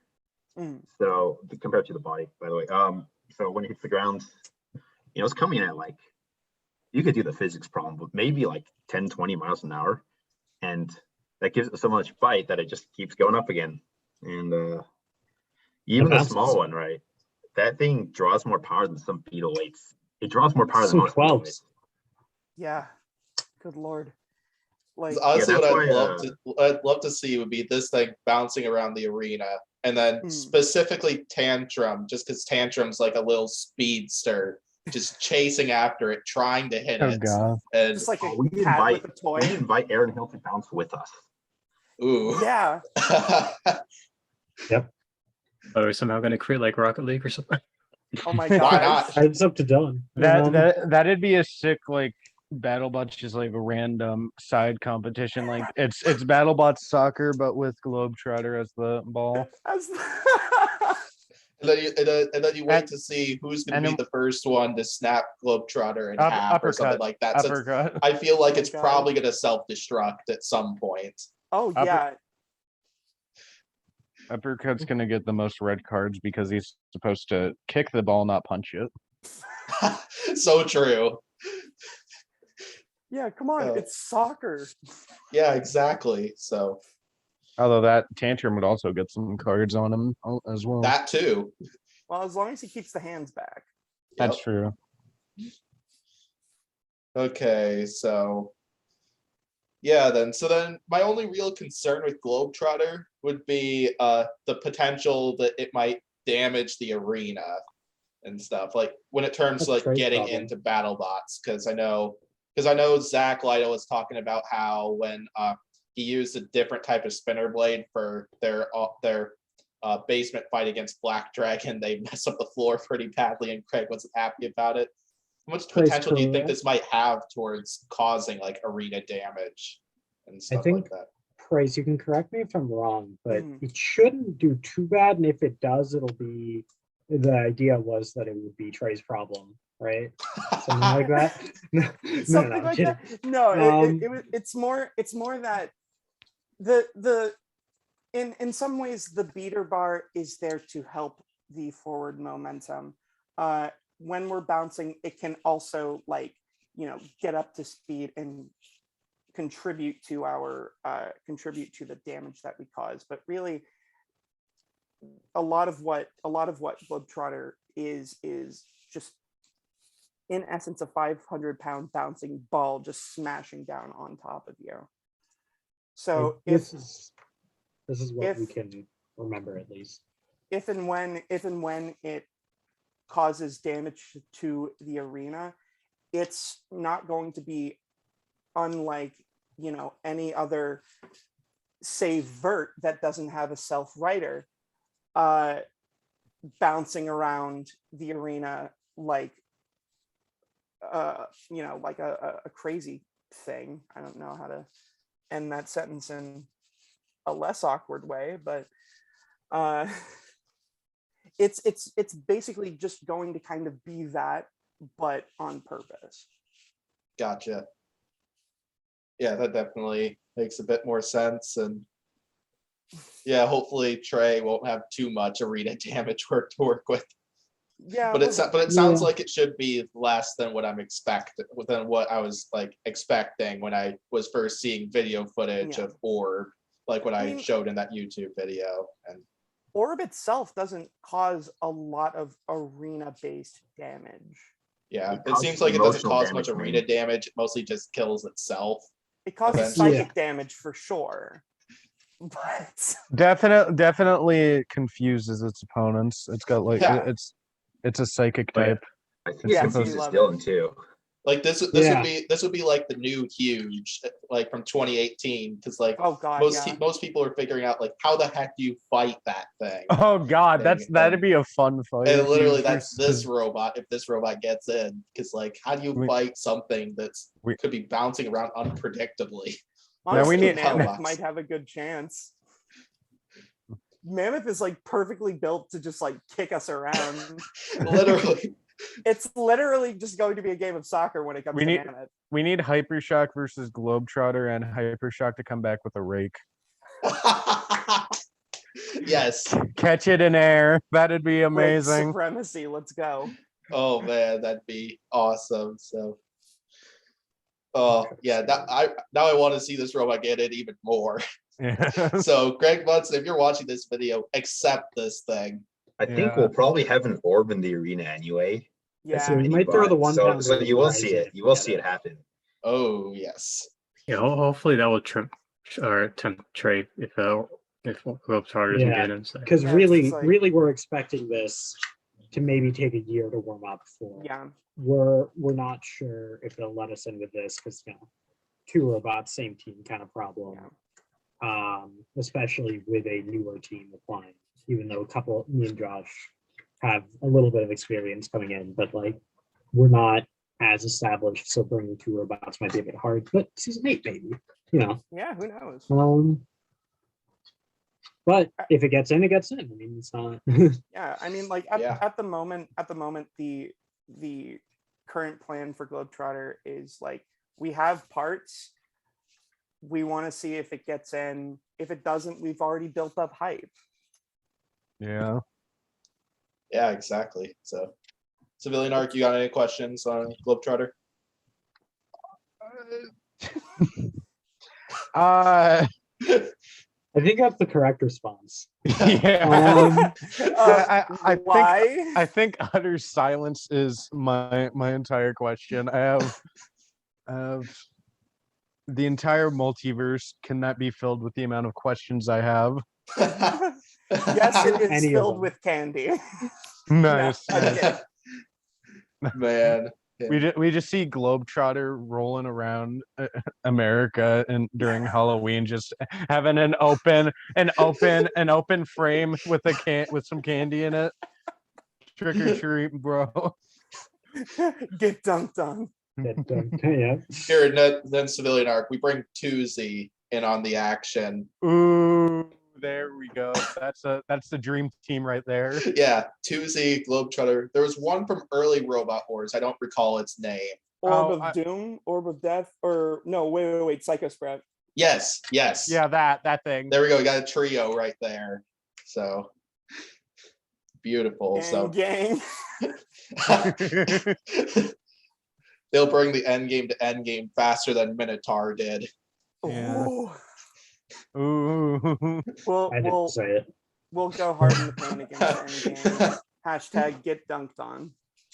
Damn, Psycho Sprout really made no meters in the trial in He. Yeah. That's sad, man. You know? Yeah, well, anything else on Globetrotter then?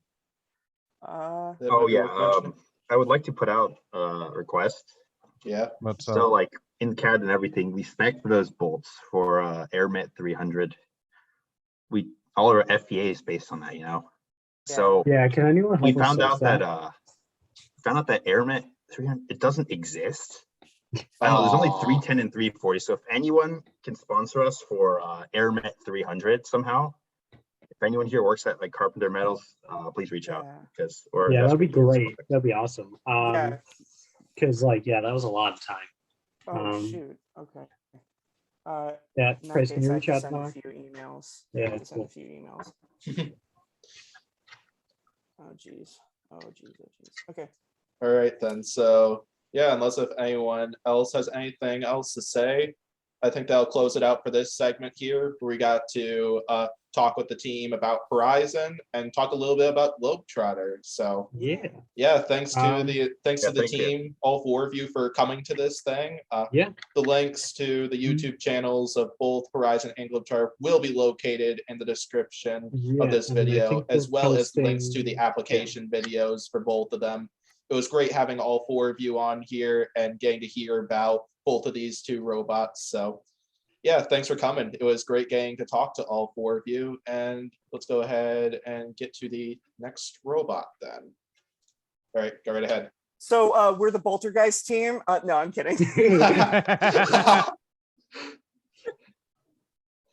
Boltergeist is next, basically the next segment.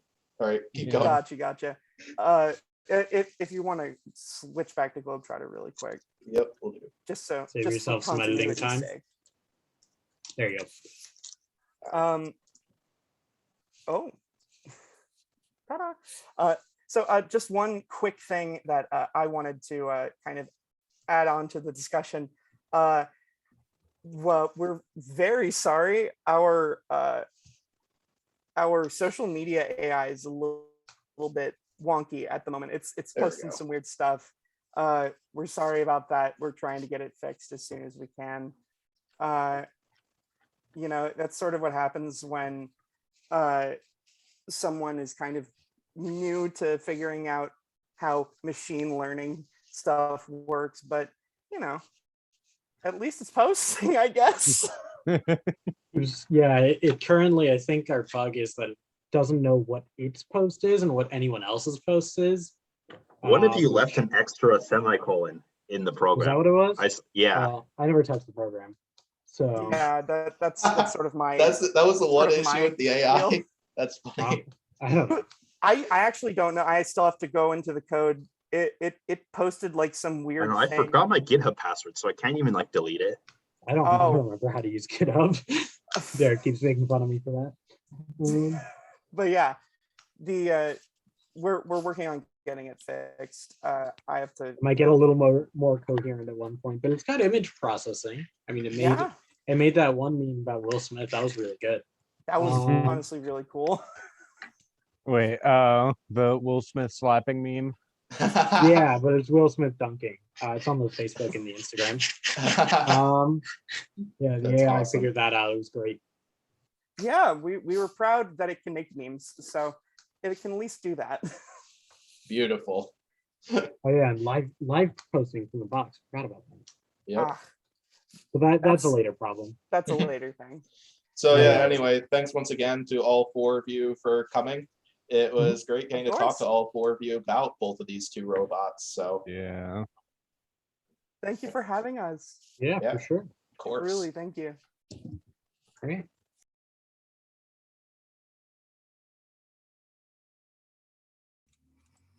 All right, so back for another segment here, and this time we got Boltergeist. So we are visited by Team Boltergeist there. So another great time, including a few of us are big Shatter fans. So we got a similar design right here. So yeah, so then for the first question, why don't you both introduce yourself and tell us a little bit about the design? Go first. I'll introduce myself first because you're gonna Grandpa Simpson it. I am Natasha. I am the wife of Aiden. The design was kind of both of us, wasn't it? Yeah, you do a I lot of pretty building. much just say like, I want this, and this. I want cool shit. I want like this color. Like, you know, it has to look a certain way. And then he just kind of like puts it together. And then I go, yes. Yeah, Because pretty you're the much. one that has patience She's to being a do bit too CAD. modest. She does do a lot of the metal work for me as well because my arm that doesn't work. Yeah, but in Um, terms of the design and stuff. Yeah. Well, yeah. Should we start again? Because that's probably a bit rambly. Say you're a co-captain, co-designer, and builder. My name is Natasha. I am the co-captain and co-designer and co-builder. Yeah. There we go. Yeah. Yeah, and I'm Aiden. I'm one of the two captains, Boltergeist, designer, builder, driver. Yeah. Yeah. We design it together. Like I said, I kind of just go, I want this, and this, and I want it to look cool. And then he just puts it in CAD and comes up with stuff. And then we kind of like go back and forth. Yeah, because Boltergeist was originally her idea. Didn't I say like I wanted it to be kind of like a gerbil? Like I like things with faces and Yeah. like cute things, but like I didn't want it to be like gimmicky. Where it's like, oh, look, it's a cute little robot. Like I wanted it to look badass and for people to be like, this is terrifying. Yeah.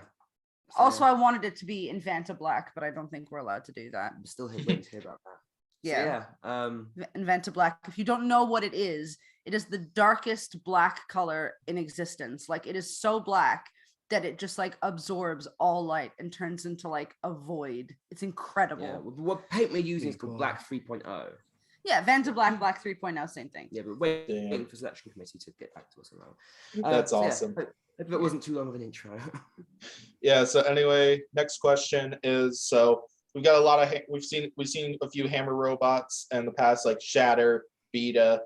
What kind of design features with this robot kind of like makes it unique and stand out to the rest of the competition from like the other hammer bots we've seen in past seasons? Yeah. That's a good question. Yeah, I'd say that we kind of differ in where the emphasis is in the design. Rather than comparing us to other hammer bots, I'd say that our execution and strategy is probably a little comparable to something like Tantrum or Sawblaze. I mean, we could have made it a vertical spinner or a hammer saw. We kind of like toyed with that for a little bit. We actually have. Say originally discs. it was. Yeah. Oh yeah, we do have the discs. Yeah, it was originally going to be a spinner. Vertical spinner. But we wanted it to be a control bot primarily, to get under things, shove things around, and to have a weapon that is there to be engaged when we need it. Yeah, but not in a kind of like we'll just push them into a corner and then whack them. We've got the wedgelets at the front, so we can kind of take control of them in the middle of the arena and start hitting them there and then. Because we noticed that that was a problem Hammerbots were having, is that they could only kind of hit things if they were stopped somewhere.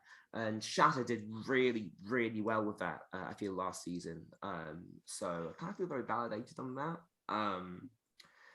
But yeah, also the power of weapon as well. We wanted to have a kind of similar power level, as similar power level as we could to a spinner. So we put a lot of emphasis on the weapon. The weapon motor, it's like an E-Tech. Inside the robot, it takes up about a third of the space.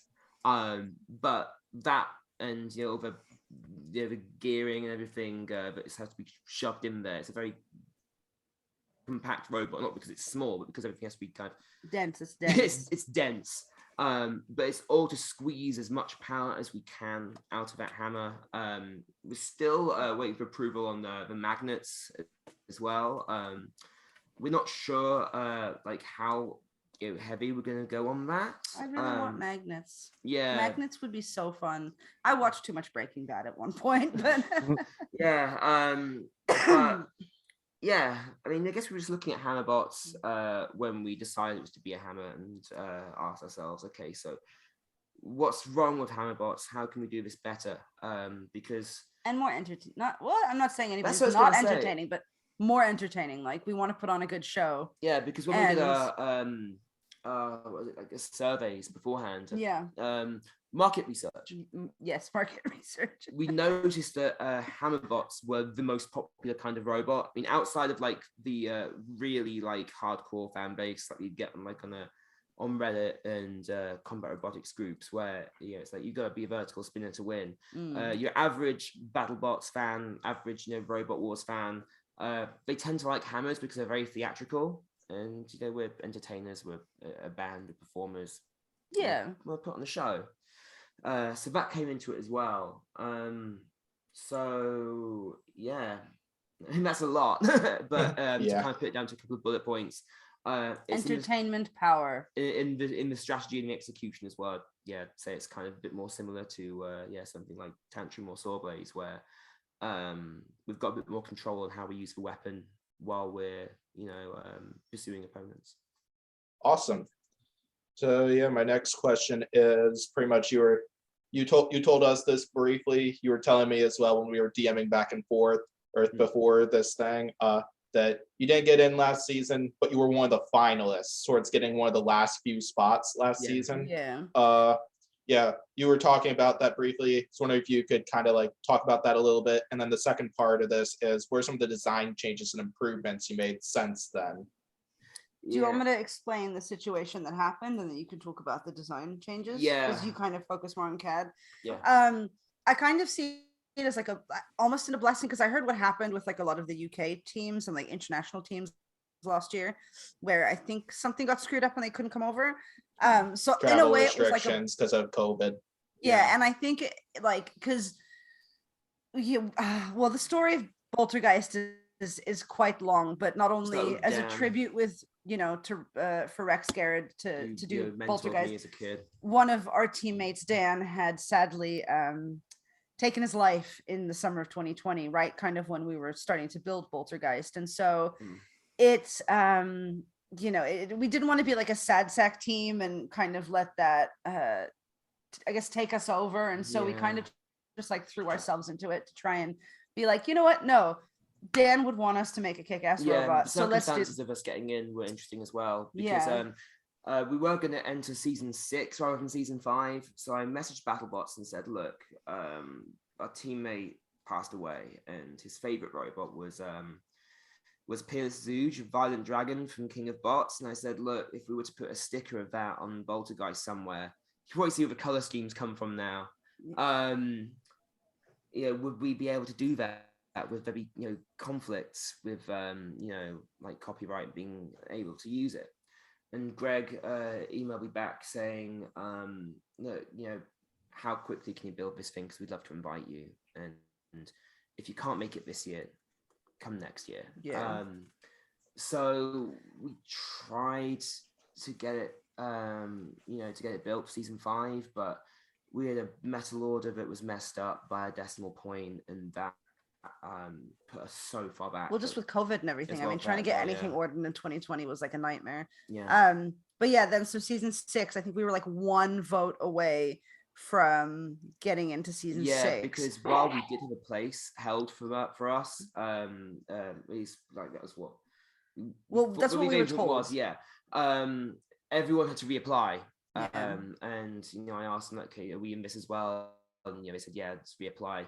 And then it was 1 vote that we didn't get in by, if I remember correctly. But I see it as a blessing because, like, with everything that happened and international travel sucking, it gave us more time to refine things. It gave us more time to plan things better. And I try not to dwell on these things. I think if something happens, like, it happens for a reason. And I'll make it very clear as well, with absolutely no hard feelings towards the selection committee in BattleBots. No, I see it, like I said, I see it as a blessing. I see it gave us the opportunity to make a lot of cool changes and refine things and kind of hone in on our vision.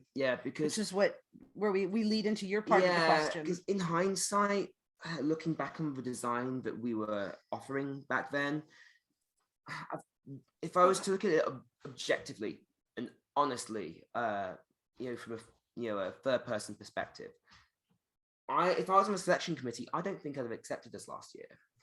And it's because I don't think it was striking looking enough.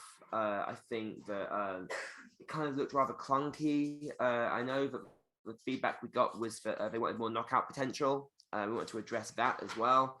But also, I learned CAD specifically for BattleBots, and it's ended up becoming my career now. So, I'm a design engineer now because of BattleBots.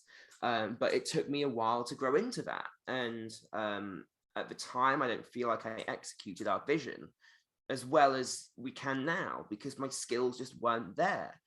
It was to a point where we could get the parts made and in person, it would have looked really good. But, in terms of what we were showing BattleBots.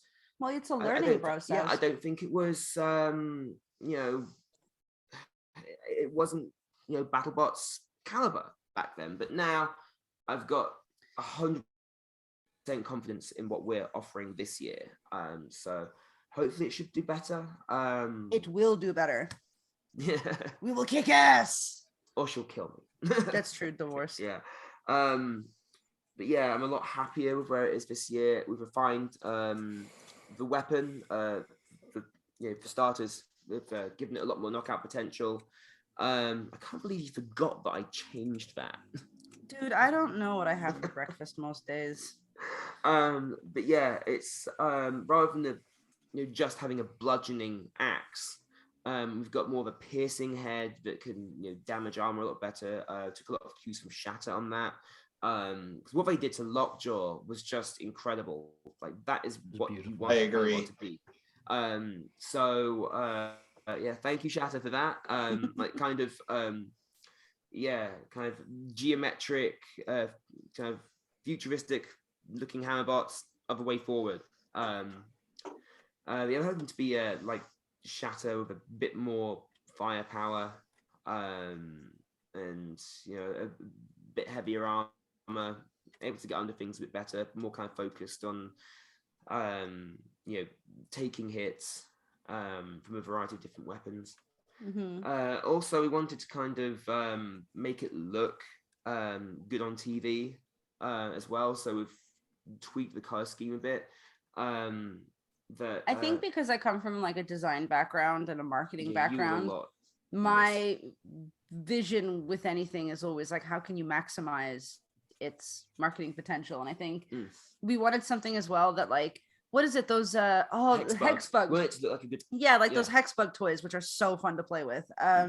You know, we wanted it to be able to scale down as a toy and have a kid be like, you know, this is my favorite robot, like go, you know, Boltergeist. And so someone on YouTube converted their beta into a Boltergeist did hex they? bug as well. Yeah, so you know, we wanted it to also just be cute in a way, but like sleek and futuristic, and just thinking about like a kid who would you know, carry around this little robot toy with him everywhere he goes. And since we've changed this design, the reception from the community has just been incredible. Yeah, our friend's 10-year-old son is like absolutely obsessed with it. And he does like smaller competitions with what is it, a beetle weight? Yeah, Spoopy. Called Spoopy. And like it's just so sweet to see how excited this kid gets about it. So yeah, we always just want to make him excited. We get a lot of messages from kids and from parents as well. There's what was his name? I need to get his name. His parents messaged me and were talking to me for ages. He's got a robot in Norwalk. What was it called again? Do you have my phone? I don't know. We'll just go with Timmy. His name is Timmy. No, I need to get this right. You're sitting on it, aren't you? There it is. Oh, okay. Boo has it. Oh. So my dog had my phone. Boo, Lars I told you, Elliott. stop going on Pornhub. Oh, his Ori probably knows his that. robot's called Jet Lag. What? Yeah, and his like parents are messaging me, with talking about Lars, and he liked Boltergeist and everything. As soon as I found out that his robot was Jet Lag, I was like, what are we doing? Talking about Boltergeist. I love Jet Lag. I love what Lars is doing. He's amazing.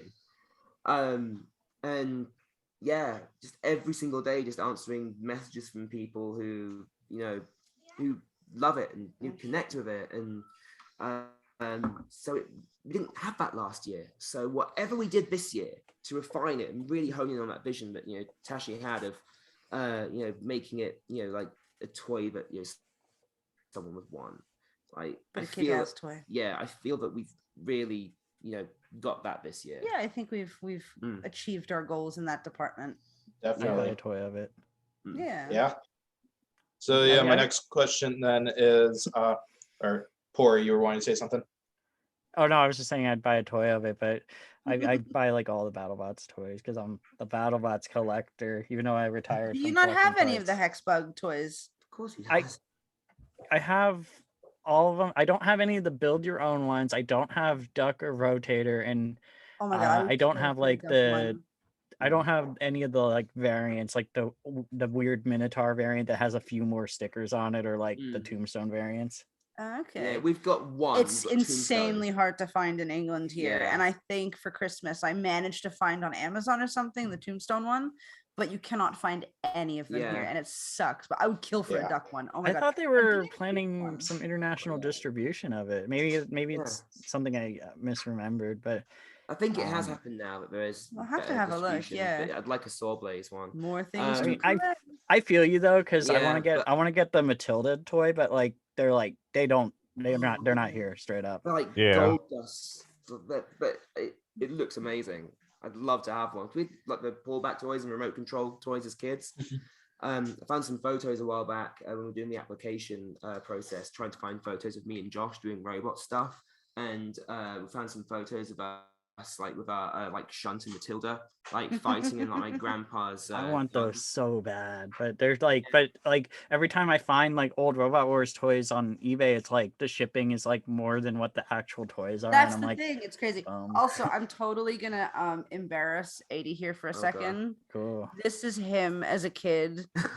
Dominator with his little brother. It's me. So that was at our primary school, and what we're going to do with Boltergeist is we're going to do the exact same thing. He looks so happy. I've never seen a kid be like, yeah, I'm with a robot. I just had to like embarrass him there for a second. That's how you speed on the Game Boy Advance game. You play as Dominator too, and you just pit everyone immediately. Okay. How you do it? Yeah.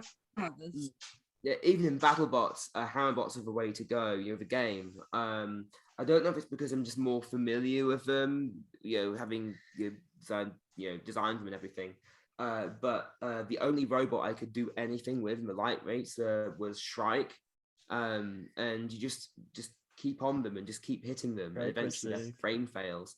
But yeah, going back to the hex bug thing with Duck you mentioned, that was from Natasha. But the most important criteria she gave me was like Duck, huge, like everyone loves these two guys. They've got faces. We need a robot with a face, and it needs to have eyes that you can make into stickers. And I mean, Huge's eyes, I love how they change his eyes, like before the battle to make him look angry. I just love it. Or like when he gets like smashed really good and his eyes are all wonky. Like I just put such a smile on my face. Like and it really does give them such a personality. Yeah, that you really feel close to them. Our version of that is it's hard to tell from the CAD unless you look really closely, but the eyes are kind of sunken in on there because they light up. And what we're going to try to do, because we're not sure if the control will work through the Lexan, but make it so you can change the color of the eyes to articulate Boltergeist's mood in any particular moment. So if it gets a really bad hit, like make his eyes like go red or turn off and blink. That'd be cool. That'd be neat. But yeah, like you've got all those like the LED strips and experimenting with them just to get them right. Yeah. It reminds me of that one bash bot. Oh, Civ can probably tell me the one that's like a flipper, and like when it activates its flipper, its green eyes turn like red. Catch V4. Kraken did that. Kraken did that in their debut season in 2018. Like stuff like that is really cool. Like just like the extra like attention to detail. Yeah. I think Plan X did something like that with the brain, depending on the status like the brain of will the tell robot. you like how it's doing and stuff. Oh yeah. See, I love stuff like that where there's like those little secrets or like little attention to details. Yeah, exactly. Right off the bat, that just make things so much more special. Like the robots with personality. Yeah. Because Kraken doesn't have the best like win record in the world, but everybody loves it because it's not just a machine; it's a character. Yeah. That's the criteria you gave me. When you personify something, you feel a lot closer to it. It was like the main protagonist at the beginning of the 2020 season. Yeah. Like I think that's a big thing. Like look at Rusty. Realistically, there's only maybe like 2 robots from the last season that Rusty could realistically beat in a fight, but like it's still a huge fan favorite because it's adorable and it has like personality to it. Now it's getting a toy. Yeah, like its jankiness, it just like it makes it so much more special. Although wasn't the most recent season kind of like upgraded a It was supposed to be. Yeah, I it was originally supposed to be, but there were some issues, so that wasn't able to happen. So yeah. But I love that knit thing that somebody did. Like, the time that must have taken. Yeah. But I know what you're referring to now. The upgrade thing was the flipper made out of Lockjaw's butt wedge. Oh yeah, that. And fight. But one of my favorite matches was Rusty versus Kraken because it just had so much personality. He ripped its face off. Not just funny. Like not just the teams. The match itself had so much character. And that's pretty much the crux of what we want to do is just entertainment. Just put on a good show. Yeah. I don't care if we win or lose. I mean, winning would be nice, but I don't care if we win or lose as long as like we get to have fun and. Yeah, like in Beetle Weights, I lose, but I lose spectacularly. Yeah. My favorite fights are always the ones. My favorite fights are always the ones that like they're not necessarily the destructive ones, but like just the ones that are like really showy. Like one of my favorite fights of all time is Warhead versus Complete Control because it's just like so bonkers. Like because like at the end of it, Complete Control is like a freaking like car crash fire, and then like Warhead does the thing. Like Warhead didn't do the thing and hit Complete Control by doing the thing. I would be like, yeah, that was a good fight, but whatever. But like that brought it together. Mine will always be Hypershock with the drone and the rake. Yes. Oh yeah, that's a classic. That is just like the ultimate classic, like best fight I'm ever. not going to spoil too much because hopefully if we get in we'll be able to do this, but we have something that is like our equivalent of the rake. Only a couple of people know what this is. I think you know what this is. You'll have to remind me in a second. Yeah, but it's gonna be great. Looking forward to hopefully seeing that. Yeah, And it's gonna be nuts. yeah, so anyway, next question then. What are some big names at BattleBots from last season that do you feel would be ideal opponents for you? And what are some opponents that you might want to avoid? I think this town's only big enough for one spooky power couple team, and I think we can take them. We have a whole bunch of different hammers, but we have one that we might end up just having to make it on site because it's pretty much only going to work for like that particular kind of vertical spinner. You might as well make it anyway because loads of 4-wheel drive verts, but we've called it the Mage Masher for that particular reason, is just because we want to fight Witch Doctor. Also, we've asked for the meanest horizontal they can throw at us. So I mean, I would like that to be Tombstone, but I don't know how I'd feel about thrashing, Tombstone, where it and Ray are now, because, Ray's had one hell of a time recently. I like, so is it what he just hasn't like his won hand hit a really bad injury. Yeah, he had like a surgery and now he can't drive Tombstone for the year. Yeah, Gosh, so I that's wouldn't tough. feel right about doing that this season. So maybe someone like Gigabyte, because one thing that we really want to do is put this whole beta versus rotator thing to rest, to show that that a hammer is viable against a horizontal spinner like that. It's kind of very slippery and hard to control, because we do have a hammer for that. Well, it's more the arm. Smee isn't coming back, is it? No, it's not. No, it's retired. Yeah, we would have loved to. Smee and like Duck. I know that Huge. huge we can do, because huge is the only one where we don't know what's going to happen going into the match. We don't have a game plan for it at all. So and Hypershock only just because then I can run away with Will. Watch it. Hi. He's like, you better not divorce me and run away with Will. No, it was Hal Rucker I thought you were going to run away with. No, because she loves Duck so much. Like I can like see that spark in her eyes every time she sees Hal. Like, because like I thought this like entire relationship was waiting for me to be like a nerdy middle-aged guy. Yeah, pretty much. Pretty much. Who else? We've got a whole list of teams that we've wanted to face. Fans want us to fight Shatter. Every time we ask who people want us to fight, it's Shatter. Because there's a match last season with Shatter versus Blacksmith that felt, at least to me, in spirit, if not in actuality, with the upgrades that Blacksmith have made recently, like the fight to be the big time hammer. So a match against Shatter would be cool for that. I would love that. Yeah, I would agree. Rusty would be funny in our video. Oh, I couldn't do that to Rusty, but if it's new Rusty, I'm game for it. But not OG Rusty. OG Rusty, no, OG Rusty's retired now, but oh god, like it's still washed like Ribot. Yeah. Listen. Ribot's going all the way next year.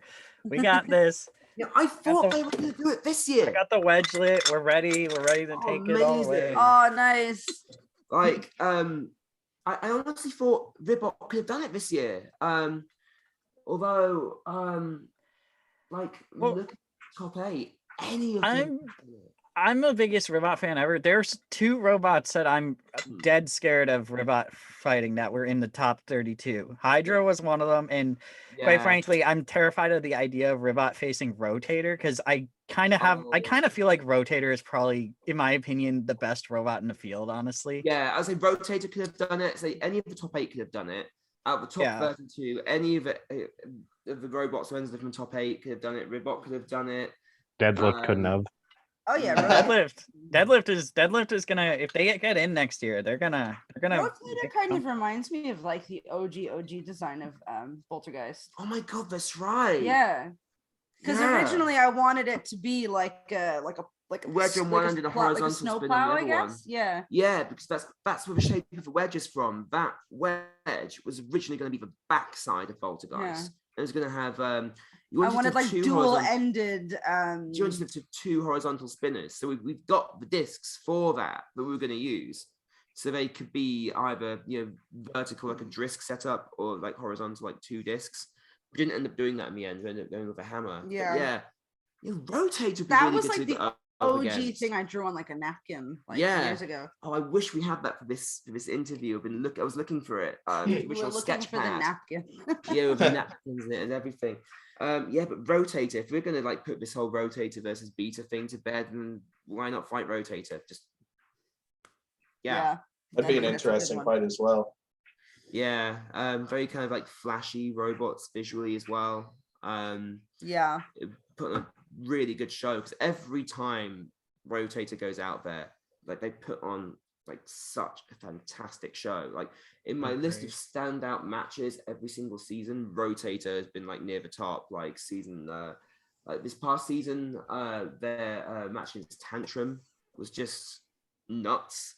And early on in the season with Kraken as well. The season before that, oh yes, Valkyrie. Yep. And season 4, Tombstone, like, and then I can't hear Ice Tombstone Wave. without. Ice Wave. Scorpios 2 was in my head forever.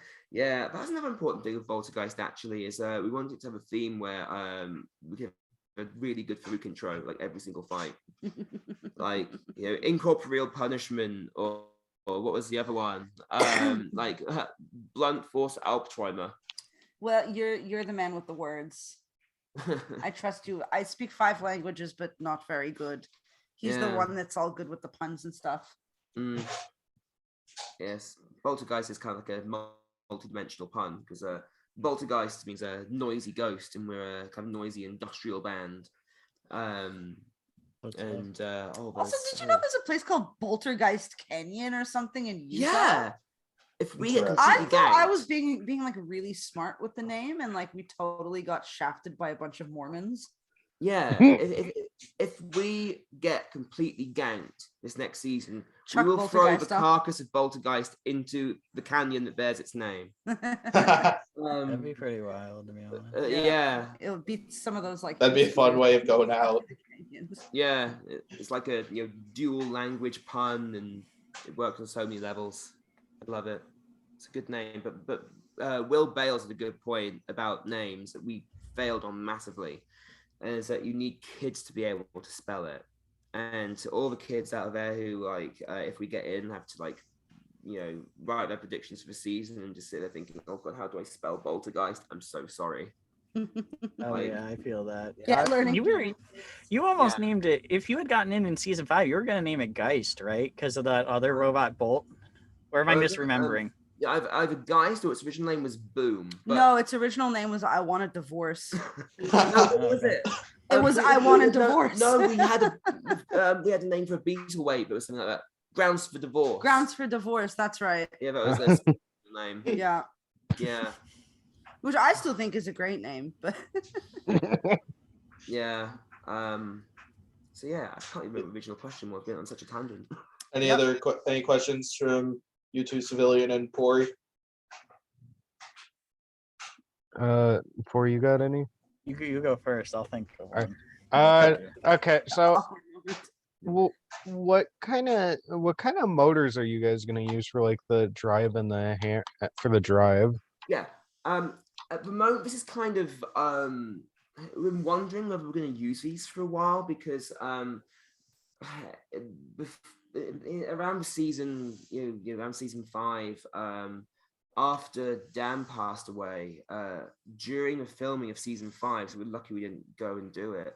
My grandpa passed away, and before he got really bad and ended up in hospital. He was so excited about us entering that he wanted to contribute to the robot, anything he could.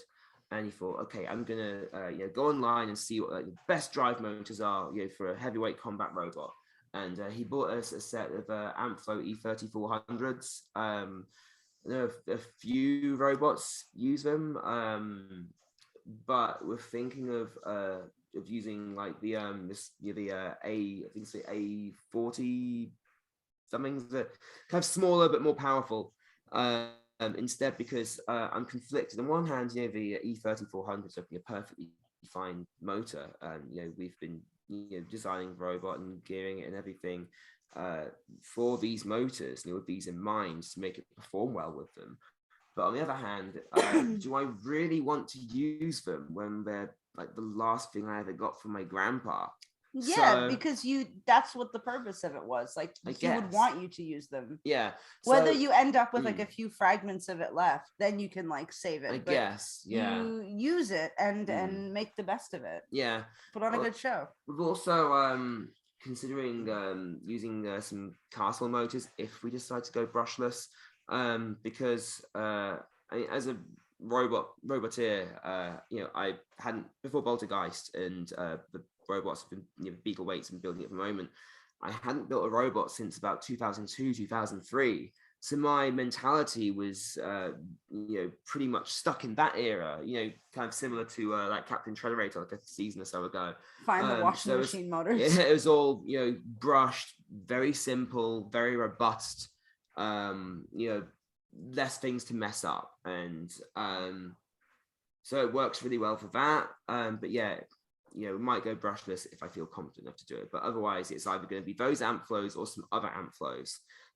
In terms of the weapon, it's a Motenergy MEO909.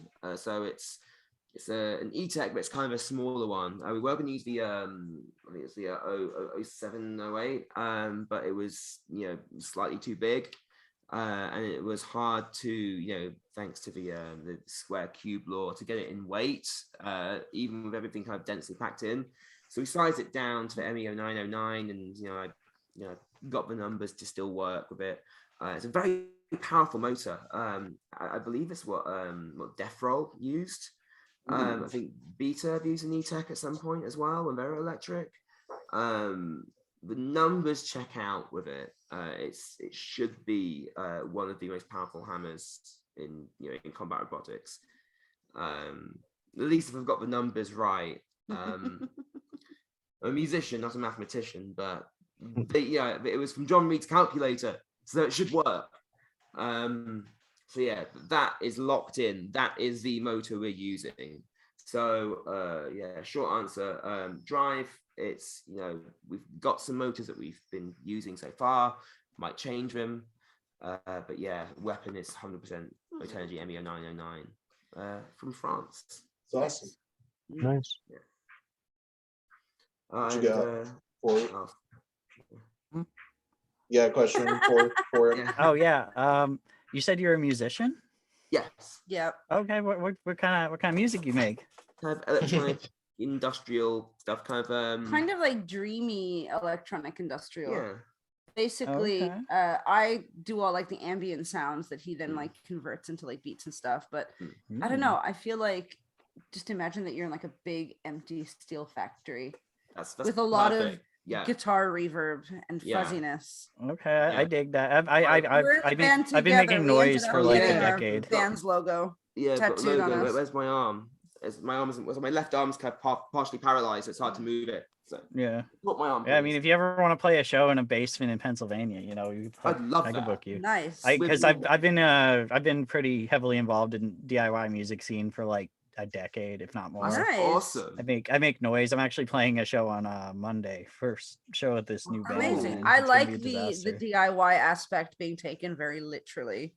Like I invited. One of this we use power tools. Yeah, we use like power tools, and we used to live next to, if you know, Camden Town in London. It's kind of like the musician part of the city. Yeah. And we lived next to this train bridge, and we would just kind of go around at night like trying to find all these like bits of garbage or bits of metal that we could turn into music. And we were walking across this bridge. Excuse me, Missy, what are you doing?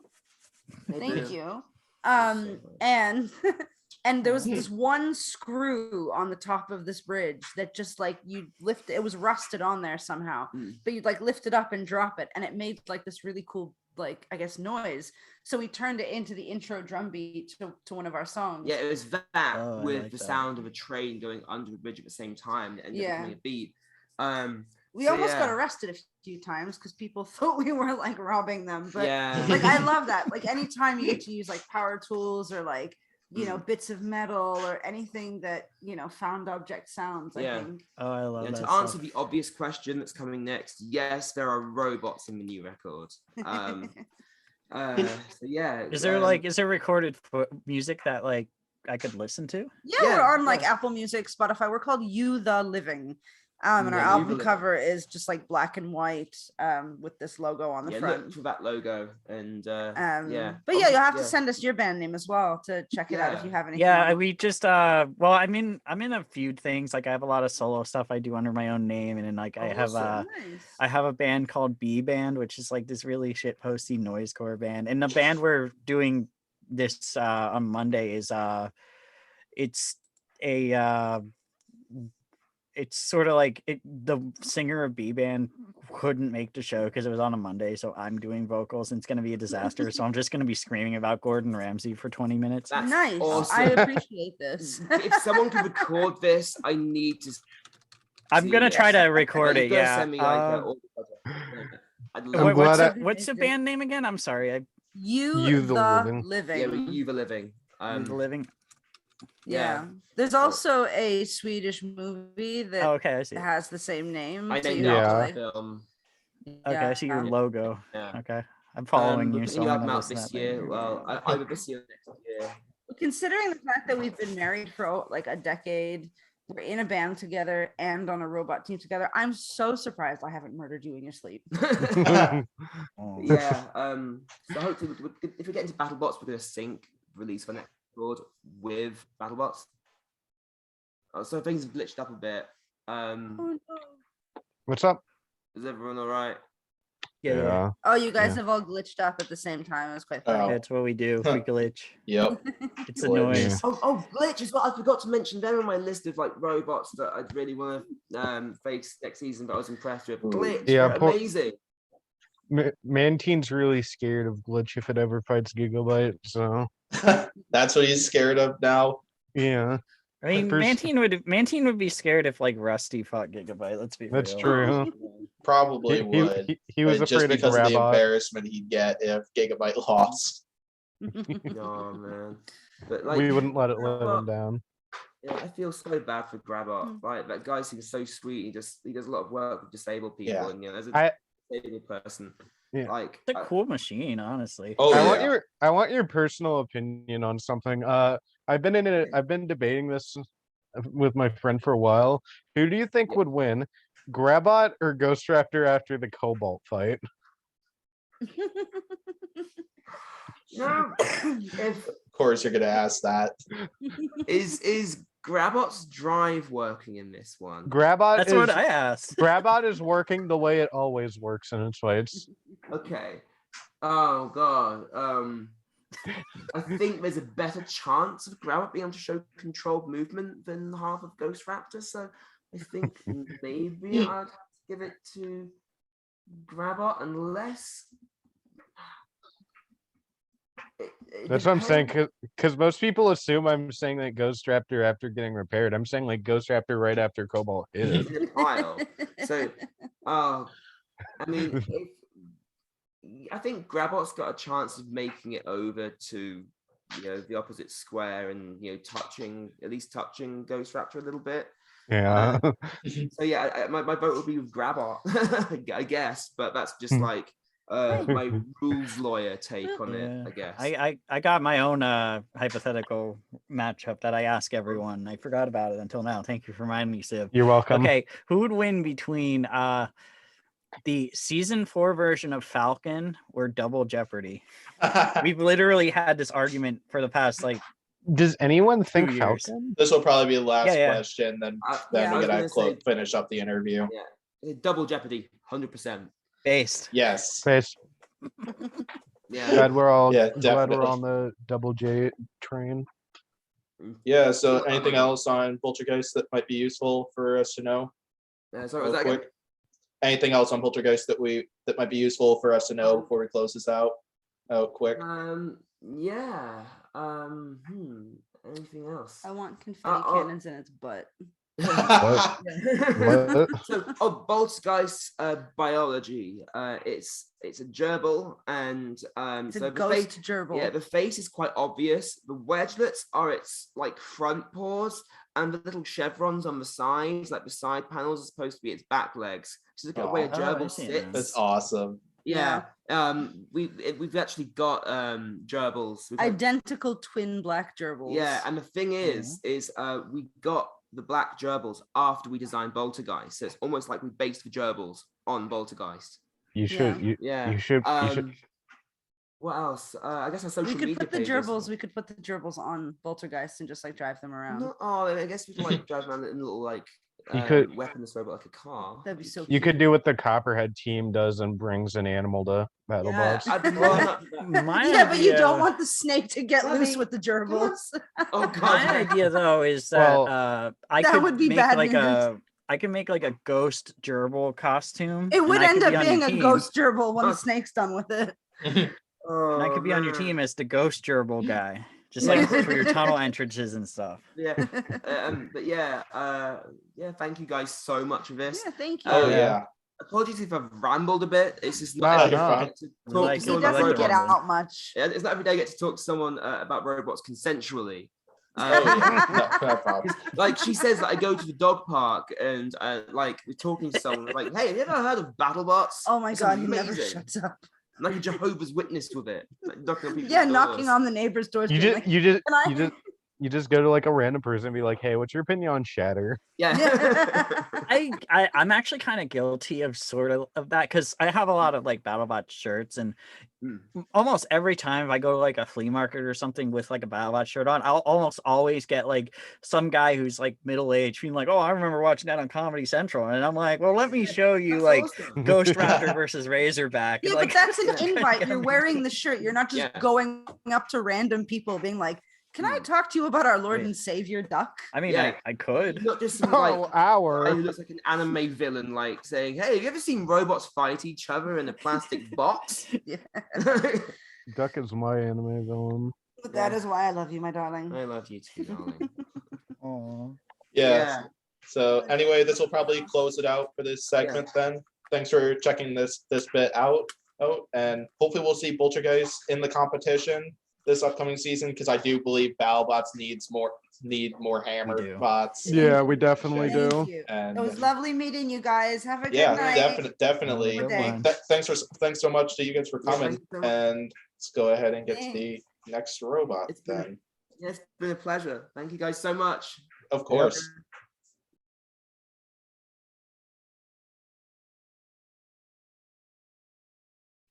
All right, so back for another segment here. We are here with one that's probably a little more unknown compared to most of the robots we've talked about so far. We got Athena, and we got Joseph, team captain, and of Athena with us here today. How's it going? Good. How you guys doing? Doing awesome Good. myself.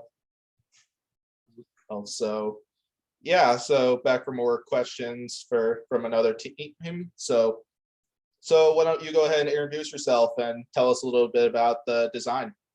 All right. My name's Joseph. Well, this design really, I could say, has been it's like probably like 5 years in the making. I thought of the design long time ago, but never really got much into it. You know, I guess life got in the way, you know, which is normal about anything. Mhm. I'm a big believer in mythology. So, you know, I love Greek mythology, and I'm actually a Marine. I did 7 years in the Marine Corps. And when I got done with that, I actually went and got my associates in teaching. So, you know, Athena was my choice that Greek mythology that I related most to, you know, the goddess of war and wisdom. So thus the team name War and Wisdom. When designing the bot, I actually decided to put a lot of the Greek mythology of Athena into the bot. The picture the one main picture you got, Aegeus, is actually designed off of Athena's shield, the Aegeus shield with Medusa's head on it. So we've got a couple more, actually 2 more weapons, but we haven't really revealed them yet. So I don't want to give out too much yet. That's awesome. So yeah, that was pretty much kind of going into my next question, where I was going to ask if there were any other design reveals for that thing, since I know we've heard that the robot's going to be modular, and then we've seen this image. We haven't really seen much else. So I want to say probably maybe in like the next week or so, we'll probably put another image up of it. But she's like I said, 3 different weapons for her. The Aegeus shield, which is just a shell spinner, and then we got 2 different kinds of bars we can run with her. So. Ooh, that's awesome. Vertical or horizontal, or one of each? Horizontal. Yes. That'll be awesome. I feel we could use more horizontals type spinners in BattleBots with all the verts that are in there. Oh, definitely, yes. Yeah, and then hopefully, if the upper deck comes back next season, they won't rip off many horizontal spinners with the lack of space. This is true, very true. That was actually something that I thought about. I thought about the vertical deck and then the lack of the space now there is. So that definitely went into whenever I originally started looking for drive motors and then weapon motor as well. So, I had to have something that gave me some speed so I can get around them, and then also I could start up pretty fast. So yeah, we kind of decided to put all that into it. Hands down, that's awesome. I hope Athena gets in, because this one's a little different compared to stuff we haven't seen for a while. Because really, the only modular robot out there right now is really Ribot, and there aren't many. Mad Catter as well, but there aren't a lot of modular robots, and it's always cool.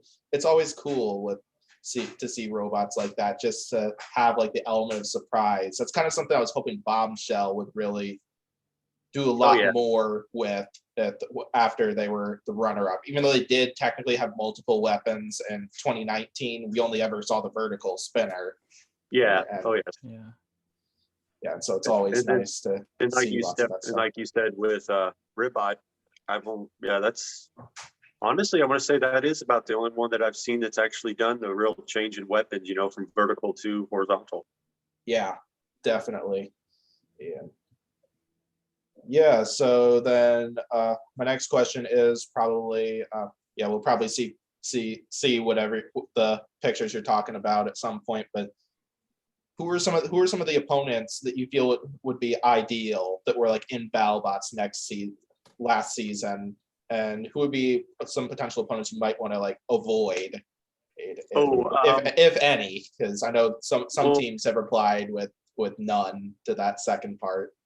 I'll be honest, the 2 that me and Kevin both have thought about that we do not want to really go against is Scorpius and Tombstone. Scorpios I could really see. It's that's a big friendship thing for Kevin. Because I know I already told Kevin though that if it comes to driving against Scorpius, he's doing the driving on that part. I'll take over the weapon. Well, is he gonna be running the weapon? Yes, at least for so Kevin didn't just do art, he's on the team. Yes, he is on the team. He's the co-captain, and then he's also gonna be running the weapon. So that's awesome. Because I know Kevin's really hyped about BattleBots in the community he's in. He's a real great guy. Oh yeah. He is definitely. He's actually the one that kind of started introducing me to all the other ones on Instagram, all the other BattleBots and all the other followers and that. Yeah. Yes. And I will have to do a shout out though that a lot of the participants have been when it came to me actually officially starting my design and all that. Bunny from Malice and he's great. And of course all Team Waiachi and Bloodsport. they were amazing at, because I asked them, and then Hypershock as well. I messaged them with some questions I had, and without even pausing, they just send me the information, gave me their, advice. Hey, if you're going to do this, try this, and we tried this part before and it failed, and we switched to this one. This would work better. The whole community there is amazing. They're willing to help, Yeah. anything. Yeah, it's amazing how much of a learning experience it is for everybody, and how awesome like the community can be most of the time, and at least whenever they're not raging over something that occurred in an episode. Cordy. Of course, you're gonna wasn't go. even really bad about it. It was yeah. other people. Man, that's fun times though. But yeah, either way though, it's amazing how like you could ask like a team a question involving something like that, and how they'll respond and help you out to the best of their ability. Because they were constantly talking about how Adam 94 was mentored by Tombstone, and that's always awesome stuff. And yeah, great stuff. So anyway, then Pori or Civilian Arc, you two got any questions for Joseph on Athena? You can go first, Civilian Arc. Yeah, thanks. So what kind of, since you probably are gonna have wheels unless this is like another Globetrotter designer, but like what kind of motors are you guys planning on using? We're doing the Amflow. I think it's okay. Yeah, 4 of them, and it's actually going to be set up as a basically, I guess you could say, tank controls. So 2 and 2, left and right. So that way we can get, in my opinion, we can get more maneuverability and then also more speed out of anything we go. So it's awesome. Yeah, if you did have come in with a spinner like this, would it be able to self-ride if it got flipped over? That one, we were considering putting a self-rider on it, but then we kind of negated that because we've got it to where we're pretty certain that we've got it low enough to the ground and actually bottom heavy enough that if it tries to flip us, we should be able to just, more likely, we won't stay on our top. Awesome. That's the cross the fingers. That's our hope for it, but we'll see. Yeah, hands down. So, you got any questions, Pori?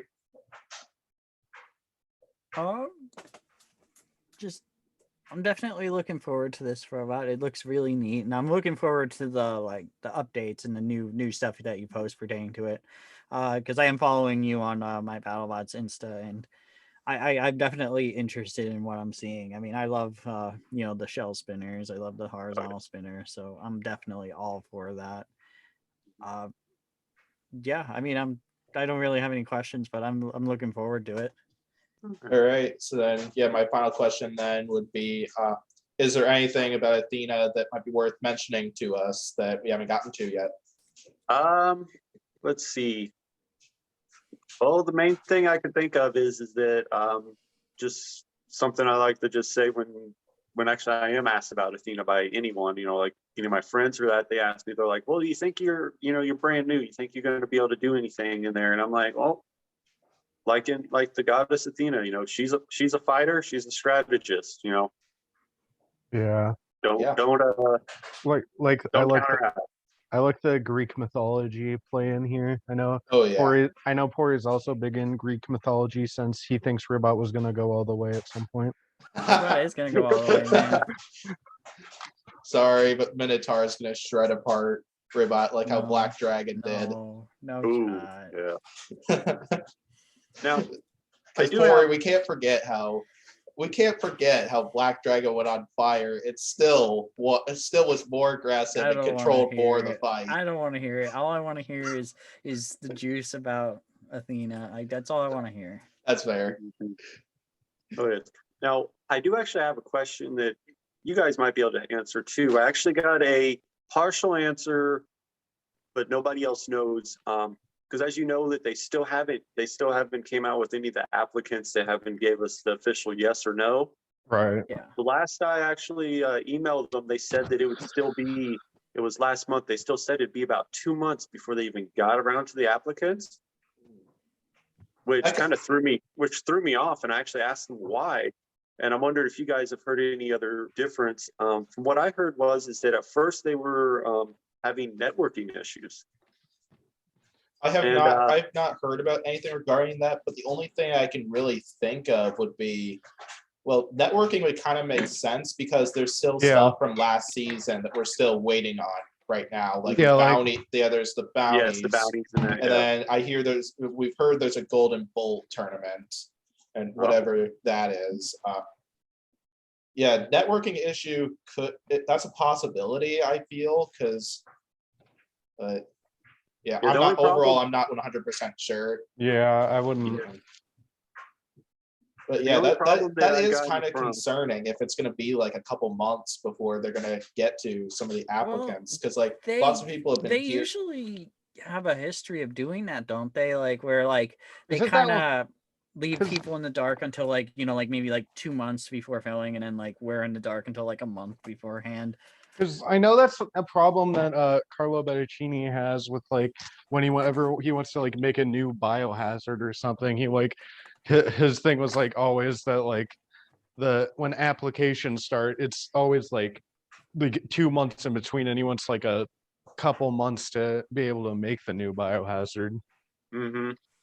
Yeah. Oh yeah, I'll be honest, because since they never said yes or no. I've got parts ordered. I've got parts laying around, because I've got the stuff here to make Athena possible, but I need a yes or no. Sure if it's going to be competing. Exactly. And that's the question I actually asked to some of the other BattleBot participants, and the only thing I've gotten is that they know that it's still going to be in Vegas.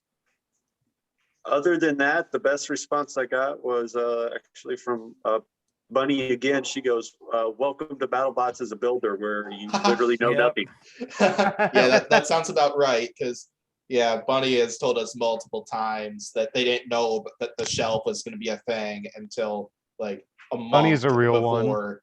Mm-hmm. And she'll tell us she'll tell us most of the times when the BattleBots editing crew screws up, how they missed Riptide's false start in the huge fight. They edited it out to make it look. They edited it out to avoid showing that Jackpot was crab walking in the Malice fight, and we learned from Jake Ewert that that they cut out about 30 to 45 seconds of Ribot versus Hydra, where Ribot wasn't moving, just to stir up drama. And and see, there was a lot of this season that, I'll be honest, that threw me out. I was I don't know about you guys, but I was looking forward to that new version of Rusty. Kind of. I actually found out that they couldn't use it because I guess he was overweight or something. I heard overweight, and I heard there were parts issues as well. Yeah. Also. It's quite a bit that threw me off, but it was still a great season. And definitely. I can't wait for next season. And same here. I'm waiting for that. Waiting for the bounty hunter. All that stuff. Yep, same here. Very excited. Here, looking forward to seeing more Carnage. Mm-hmm. Okay, so anything else on Athena then from anybody? Looking forward to seeing more. Looking forward to getting more information on Athena on social media, and hopefully we'll be able to see Athena in the BattleBots next season. Thank you. I like the design, and I think it'd be really cool to see. So thanks to everybody for checking out this segment, and thanks Joseph for coming here and talking about Athena with us. It was great having you on here, and let's go ahead and get to the next robot then. All right, thank you.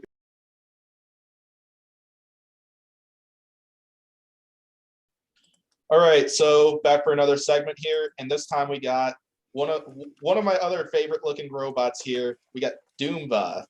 So, and we got the team right here and right down below. So, how's it going, all four of you? Doing well. That's awesome, and looking forward to talking about Doomba, as that thing looks awesome. That's a neat looking robot. So let's go ahead and get to the questions then. So my first question is, why don't you four introduce yourselves, and can you tell us a little bit about the robot? I'm Bryce Farrell. I'm the captain. I used to be on Mammoth, and now I'm branching off to do dumber things.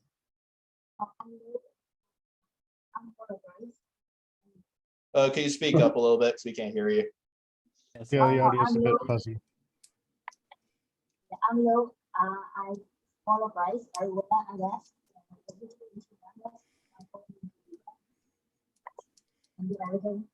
Rudy? Yeah, I'm Rudy. I'm the mechanical engineering team. I'm Brian. I'm the CAD monkey and another mechanical team. That's awesome. Yeah, can you tell us a little bit about the design then? So I had a 30-pound robot that was literally a Roomba with a chainsaw taped to the top of it. And I've had more fun fighting that than I have had like all the really competitive bots. And everyone loves it. So we figured, why not bring that to the big screen and run a heavyweight Roomba with a 2-stroke chainsaw on top of it. That'd be awesome. And then, yeah, I know Pori asked that earlier, but that's an undercutter, right, on there? Yeah, even with the carbide rescue chain, we're not sure how effective the chainsaw will be. So we wanted to add something a little bit meaner. So we put the undercutter underneath. That's awesome. Yeah. So yeah, we actually got really cool. Smee, Joe from Smee. He's like, oh yeah, here, let me help you out with some design ideas. And we're like, can we just have your disk file? And he's like, sure. So we're running an exact duplicate of Smee's disk right now, which is, I think, hysterical, and I love it. that's awesome. And yeah, I bet that thing will be able to cause a little bit of damage. Yeah. I think we'll need to take a vote here. Which robot is more adorable between that one and Rusty? Doomba. That's my vote. Doomba. Like, Next that's question. a tough call because they're both I would say awesome Doomba. looking robots. I feel like Doomba could be like the next Rusty, you know, I like feel it's like just it's cute and it's just like it's very aesthetic. One question, the chainsaw, does the chainsaw like articulate like up and down? Okay. Yeah, that was something I was going to ask because I noted, because I'm looking at what the chainsaw is sitting on, and I was wondering if that's something like for self-writing purposes or, yeah, articulated like what Corey just said. Yeah, unless it gets the chainsaw out of the way when we're trying to use the undercutter. Yeah. To your previous point, I'm just delighted to be compared to Rusty. I love Rusty. Hands down. And maybe we'll get to, if both Rusty and Doomba get in, maybe we'll get to see a matchup between the two of them. That'd be a sick fight. I'm really hoping so. It honestly would be a sick fight, and it'd be fun to see. So yeah, so my next question would be, since I know we've talked about the basics of this design, between lots of the BattleBots from last season, who would be some ideal opponents for you, and who would be like some opponents you might want to like avoid, if any? I want to fight Huge. Yeah, Huge would be so much fun. They have the HTTP with the W wheels. We have a serious chance of just fighting one now. I honestly feel Huge would be like Huge, you kind of have a little bit of an advantage with the articulated saw and stuff, because like you could probably reach up to the base of Huge with that thing and potentially like cut into the base, like what Switchback was attempting to do when they fought Huge. Yeah. At the same time, it's a dangerous game to play because that chainsaw motor is prime spinner location for them. Yeah. Could be exciting. I wonder if we'll get a Mammoth fight as well, since I know a few of you were on Team Mammoth last year, and BattleBots likes to do stuff like that. And that's one of the reasons we made sure we could self-write is because we thought BattleBots might give us Mammoth. Yeah, because I'm already predicting that we're gonna, because we were talking, I was talking to Soothslayer earlier, and I'm predicting that we're gonna see a Soothslayer Monsoon fight if they both make it in, and just because those two have a major rivalry well, I don't know about major, but they've met in quite a few other competitions in BattleBots, like to promote rivalries like that. And same thing with team stuff, because like we had Malice and Shatter last season. And they love the ex team member versus their old team sort of shit. They love that. Yeah, definitely. So on the flip side, I think I'd be most worried about Hydra. They're hard to touch, and they would send us to the yeah, Hydra would definitely be a big one to watch. Oh yeah. Oh, that's a good. So who are you afraid of? Oh, afraid of. I want to say like. Hellblade's just a brutal boss. Oh yeah. Yeah. So I wonder, Pori, you think Witch Doctor? You think they might give Doomba Witch Doctor for an opponent after they gave Witch Doctor Rusty? Another robot that Witch Doctor probably would not want to fight is kind of like where I was trying to go with that one at least. I don't know. I mean, it really depends on how the season plays out, I think. Yeah. Because I mean, I want to be upfront and say like I don't want to underestimate Doomba. Like I feel like that could play into an advantage for all of you, like where like you face someone and they just kind of expect like, oh, it's this thing, easy win, and then like they just get like beaten by like the undercutter and stuff. A Roomba. Yeah, the only thing more fun than fighting a Roomba is losing to a Roomba. Yeah. Oh yeah. Yeah, I suppose there were too many times in the past where, kind of like where Pori's going with that. Too many times in the past where a team underestimated their opponent and it caused their downfall. Witch Doctor did that in 2016 with Red Devil. Hydra moment. Yep. Hydra moment. Mammoth Uppercut was like that too. We're like, oh, these new kids can't get the bot together in time. This is going to be easy. And that was both of our first matches that year, and they just wrecked us and went on to tear through the tournament. Hey, at least that wasn't like 2020 uppercut. Yeah, you got a point with that one. I don't think he would have came back. Yeah, either way though. But yeah, any questions for your civilian arc for them? I know Corey has some questions. He's hyped. I know he was very hyped about Doomba and the team. I am very hyped. I don't have any questions really, but I am very hyped about. I really hope this thing gets in, and I hope we get Hexbug toys of it. That would be fantastic. I feel Doomba would get a Hexbug toy if it does get into BattleBots, and like because like I feel Doomba's gonna have. I feel if Doomba gets in, it's gonna have a similar story that Rusty kind of had in its first season. And because like lots of people are talking about how adorable that thing looks, they can't wait to see it fight, and we got to see it win a few fights too. Yeah, which is incredible, and I hope we'll get to see the same thing out of Doomba if it gets in, which I hope it really does. So, you got any questions, Civilian Arc? It's so this is like a fully made robot, right? Like y'all like it's like ready to compete. Need to add the remote start for the chainsaw, the BattleBots rules compliant. But earlier today, we were out in the shipping container tearing stuff up. It was really fun, a little terrifying. Okay. Just a new, yeah, we did put a new hole in our shipping container. Yeah, I suppose you did mention to me that you all were testing the robot out earlier, and yeah, I hopefully that was a success and it met all your requirements for it. Yeah, anything else on Doomba that might be worth mentioning to us then? We've got a bunch of stupid videos coming out, so. Ooh, can't wait. That's pretty standard for the team though. On like YouTube or Facebook? Both. Both? Are we gonna get Doomba merch? We're gonna get what, Civilian? Will we get Doomba merch? Yeah. Nice. Hands down. Nice. I do have a Doomba poker chip. Oh wait. Not nearby me though. It's in my swag box, which is back in my bedroom. But the box Yeah, over it's there. awesome stuff. Including I got my deadlift poker chip from that, right, Tori? Okay, well, maybe some. Yeah. That yellow box. Oh, let's see. Wonder what he's grabbing over there. So now we had to do the whole box of Doomba chips back there still. Yeah. The second round of the poker chip Kickstarter. And Oh yeah, I suppose you did run the Kickstarter thing.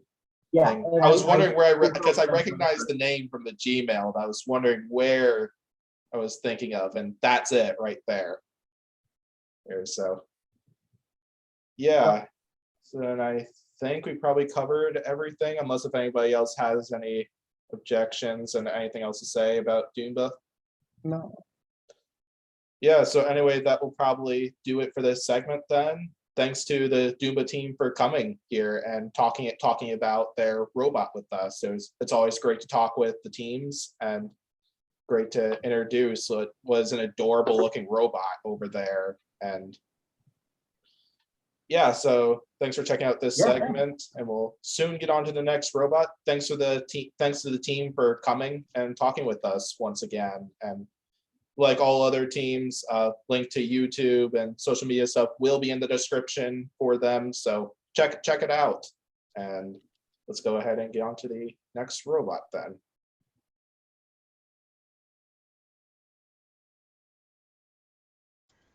Cool.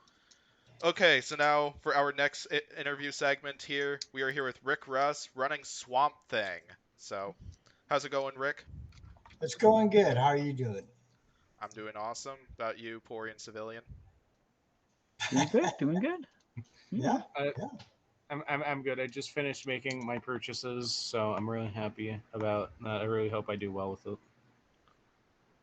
Yeah, so once again, the next robot we're talking about here is Swamp Thing, which this robot does have quite a bit of history. And Rick, I was first going to ask if you could maybe tell us a little bit about Swamp Thing's history in past competitions for people that don't know. Okay. Well, Swamp Thing originally was built by Ray Billings. Okay. That was a 120-pound middleweight robot in RoboGames. It was never a BattleBots robot. What I did was I took and built Great Pumpkin, the Great Pumpkin, and then I added the flamethrower to the Great Pumpkin. And the Great Pumpkin actually turned in to be Swamp Thing, added the tail to it, made it kind of cool for BattleBots. It was the first robot to fight in 2000, I believe it was 2015, which was the first BattleBots show on their comeback. It was used to train the cameras crews, and it fought Chronic. Okay, they didn't let me use the flamethrower, but we did beat Chronic with it. Back in the RoboGames era, I used Swamp Thing and Great Pumpkin, which were both the same robot, to fight like Minotaur and several other robots, in which it performed quite well, did a lot of wins under its belt. After my, well, let's go back a little bit. I was a crew chief, builder, maintainer, repairer of Tombstone for the past 12 years, which included Last Rites also. Last Rites is just a 220-pound RoboGames spinner, same as Tombstone. And what I decided to do was leave the team at the end of season 6. There were issues that were going on back in season 5, and they just came to a head after the end of season 6. I decided to leave. It was not a good thing. Me and Ray, our friendship is basically history. And that's unfortunate. Yes. I redesigned Swamp Thing to a vertical spinner. When I redesigned Tombstone, for season 6, we've modified the MEO 708s and shortened them up by 1.25 inches. So they're 1.25 inches shorter. So I was able to shrink Tombstone's frame down by 1.25 inches. I'm using the same MEO 708 modified motor for the spinner in Swamp Thing. So it's running roughly 25 horsepower at 5,500 RPM. That's an asymmetrical tooth. It was built by Waiachi. It's like I said, it's spin at 5,500 with 25 horsepower, so it's packing a punch. The whole axle assembly is in behind the wedge. The wedge on Swamp Thing, it used to be 3/8 thick. Now it's a 1/2 inch thick. So it's got a lot of armor, and it's got a pretty nasty spinner in it. Basically, what I did was I designed this Swamp Thing to go after the horizontals. That's awesome. So, yeah. And speaking of Ray Billings, we did hear that apparently there was an incident involving his left index finger and had to go in for surgery. Most of it was successful, but part of it was not. And apparently he's not going to be, he updated stating that he will not be the driver of Tombstone next season. I believe Justin Billings, is the one that mentioned, or Justin Billings will be the driver, which he doesn't. Justin Billings hasn't driven since back in the Robo Games days, and that was Mortician, which was a middleweight. Yeah. Okay, so he's got many years of no competition, no driving. So he's going to have to really get up to speed with Tombstone because it's an animal, and it's a little hard to control. It's for him. He's going to have to do a lot of test driving, in which I'm not sure where he's going to do that at, but he's got a lot to learn about Tombstone. Yeah, definitely. Yeah. Regardless, though, we wish Ray Billings the best. Hopefully, he'll get better soon.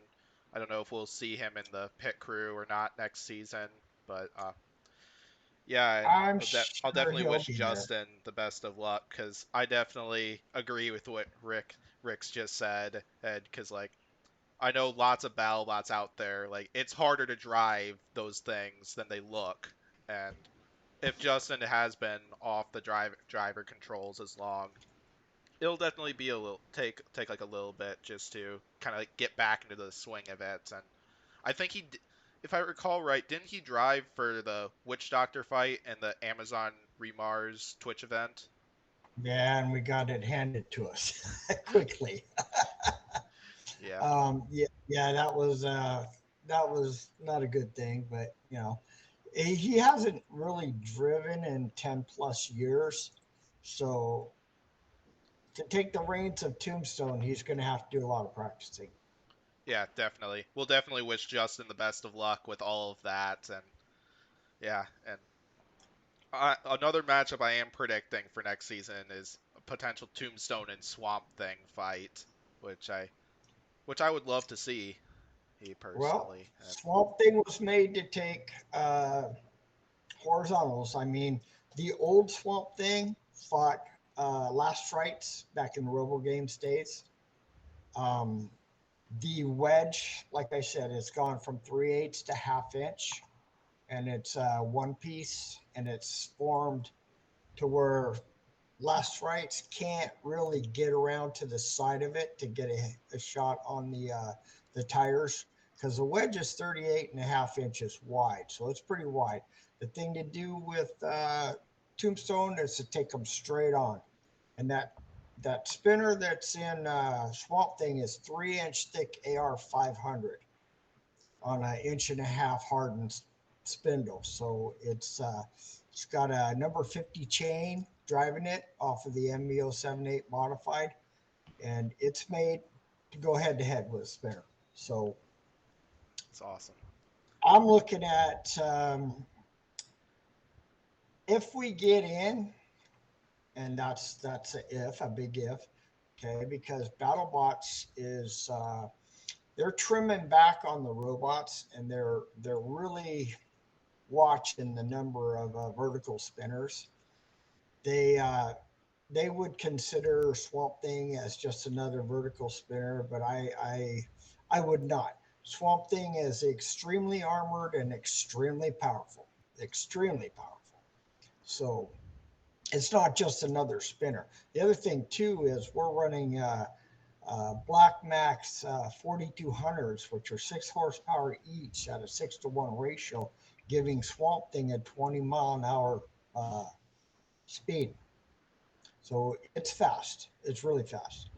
We're running the 3.1-inch tires on it, and we were smoking the tires.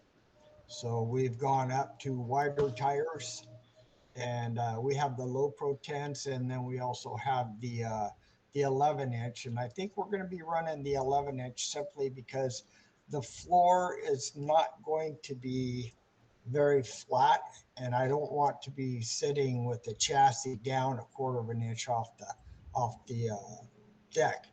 The nose is flat on the deck with a titanium ride plate, but I wanted to bring the back end up so it will run a little better and not get hung up on anything. We're going to add a foam tail because by the rules, you can add 10 pounds of decoration. Okay, so what we're looking at is putting a foam tail on Swamp Thing that's LED lit up, and we don't care if it gets destroyed. It's like the Swamp Thing the previous Swamp Thing, we had a 1-inch steel frame tail with 1/2-inch Lexan on it, and it was lit up. But that was a 40-pound tail. We can't go that route, but we will put a foam tail that we don't care if it gets destroyed every time. Before, Swamp Thing had an electromagnet to where we could release that tail. So we go into a spin and we throw the tail off, and that's a 40-pound tail. So it did a little bit of damage, okay? But then what the judges were doing they were calling that as damage on us because we lost our tail. Little did they know that we let it go. It's like a chameleon or a lizard. I mean, we just threw it off. This time we're going to go with the tail. We don't care if it gets destroyed, because if the tail gets destroyed, I'm not going to care if that's damage, because we're going to be doing enough damage with the Swamp Thing itself in that spinner to make up for losing the tail. So yeah, that's awesome. Hopefully they look at that, and they look at the rivalry between Hardcore and myself. I mean, I was 12 years. I was the head of, the head crew chief, builder, repairer, everything. For the last 5 years, I've built the frames all myself. Matter of fact, what he's going to be running this year is going to be one of my frames. I believe he might be changing from the NPC drive wheels up to Waiachi gearboxes, but it's still going in one of my frames. And I hate to have to kill my own kids, but I'm going to do it. Yeah, you'll know the robot better than anyone. I know the robot better than anyone. Okay, I know its weaknesses. I know where to get it. Like I said, Swamp Thing has so much armor on the front that it can take on a straight hit from Tombstone and just run through him. Once that vertical hits him, he's going to be airborne. I really want to see a Tombstone Swamp Thing Well, fight. I think that'd be awesome to see. Yeah. That's kind of what I would predict Tombstone's gonna draw, because I feel Tombstone's gonna draw either like a first year robot at BattleBots. Oh, hopefully you know what I mean when I say that, or a chew toy is what we call them. type thing. And we call them chew toys. Yeah. I guarantee you that we will get pitted against each other, no matter, if as long as we're in the show. We're also building another robot. We actually have two Swamp Things. This is kind of an undercover thing that we're building, which is it's more of an exhibition robot that we're building. Back in the day, I used to have one of my robots was a robot called Final Verdict. It had a 440 twin at one point, and then we had a 250 single in it. It was an undercutter, similar to Tombstone, but the blade was down on the deck, like Valkyrie. It was a 4-foot blade S7, so it was big. This one is going to be powered by a jet. Ooh. Oh. That's really cool.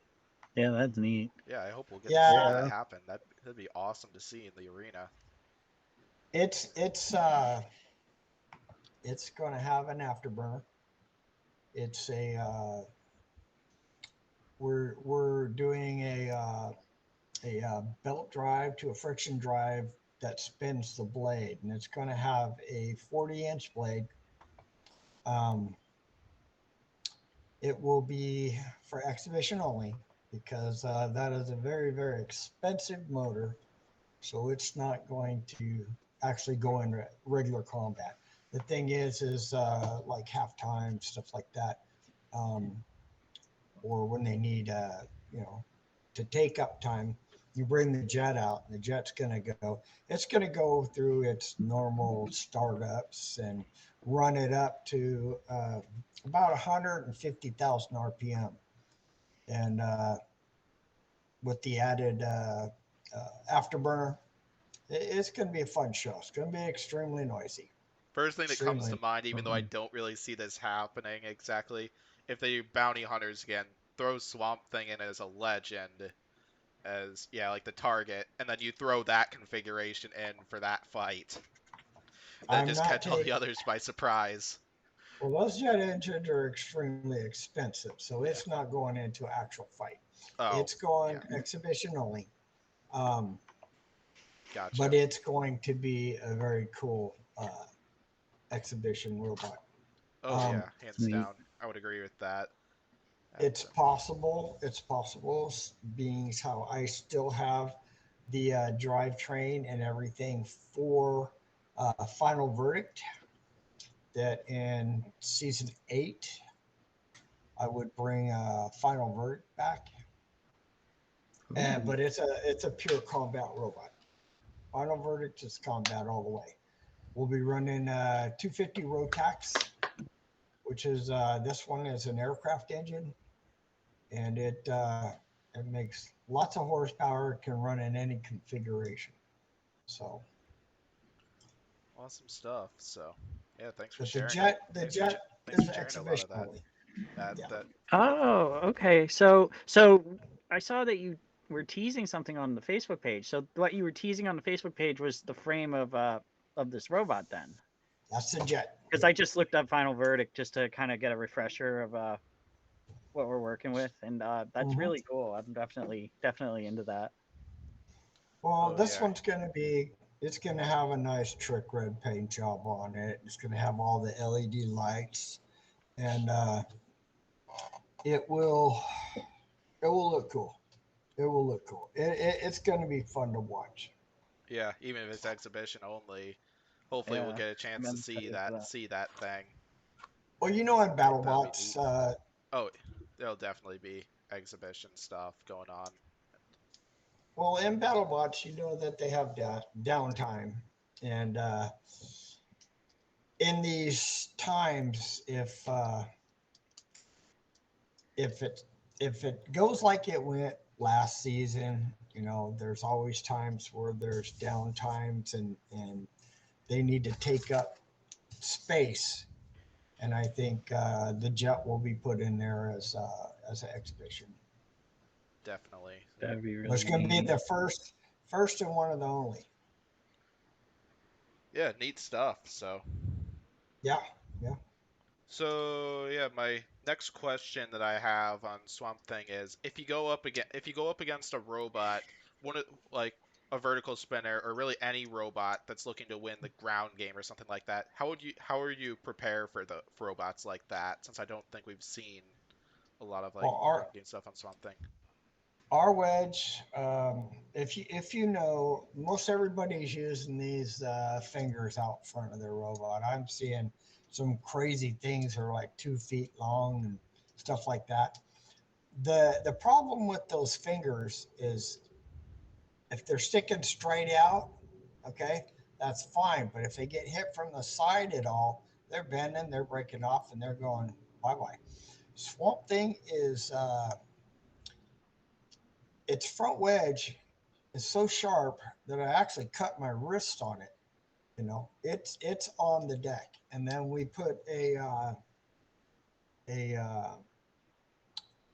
4 millimeter titanium ride plate under the nose, so it's bolted to the nose. So that's going to give it the ability to like a wear factor.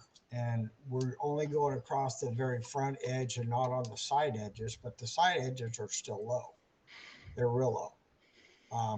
Hopefully on these verticals, we're going to take them straight on also, unless we can get a side shot on them. We're at 20 miles an hour, so we should be able to zip around the arena. And if a vertical, I mean, does get under us, we can back away from them really quick. So we do that, turn, come back into them, and maybe hit them in the side. We have, there's a lot of ifs, ands, or buts that can happen, and it's not always goes how you would expect it to. There are a lot of things that change. Combat is combat. It's luck of the draw as to who you draw and how they're set up. Nobody has the perfect robot for everybody. I mean, it's like the full-bodied shell spinners. A full-bodied shell spinner is great on boxy type robots and stuff, but a good wedge is going under them.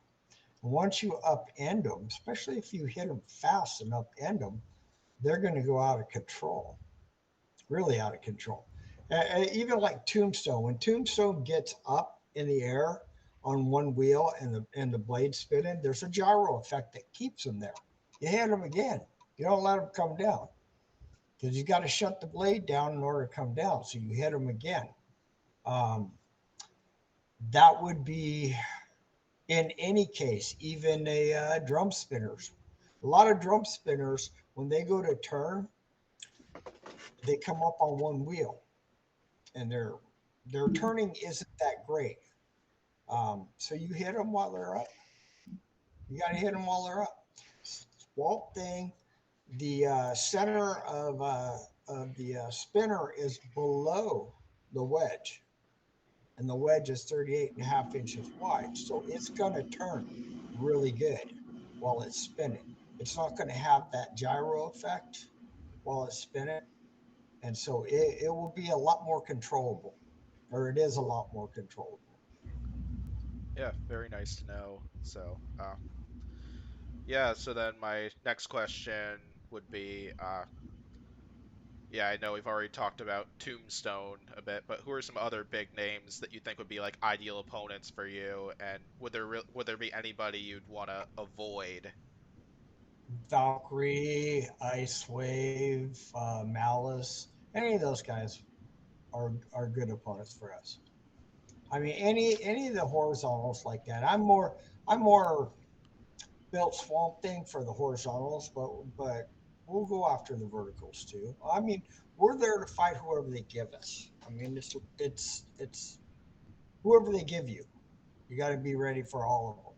And I think that with as low as the wedge is, and as powerful as the spinner is, and heavy as the armor is, we have a good shot.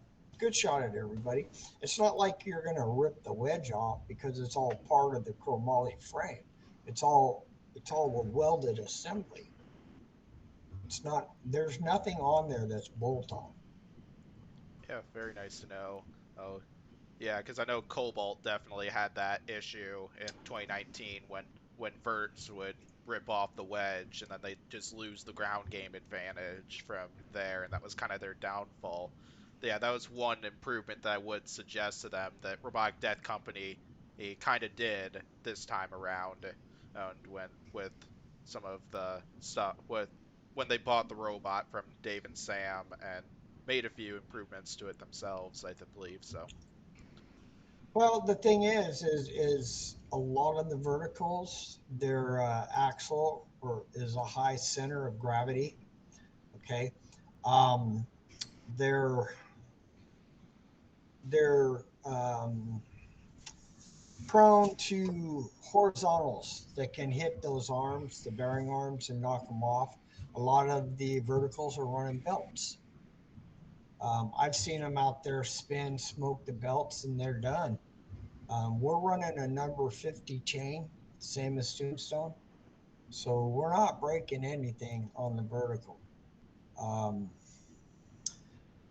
Like I said, with the axle set down behind the wedge, in tight behind the wedge, it's not sticking up like the other verticals. Yeah, the other verticals have longer bars on them, okay, but they don't get down as far and they don't turn as well.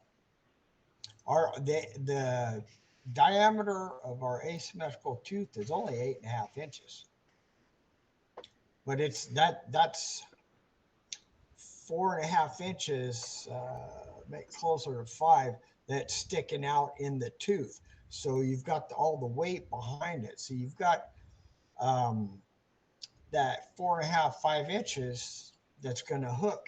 And I mean, if you've looked at any of the builds on Swamp Thing, you'll see the configuration of this spinner. It's plain nasty, and 3 inches is going to hold up to a bar horizontal. Awesome. Yeah, definitely. If Swamp Thing gets in, sounds like that thing's going to be a major contender to watch. And it's gonna come out of the closet and run.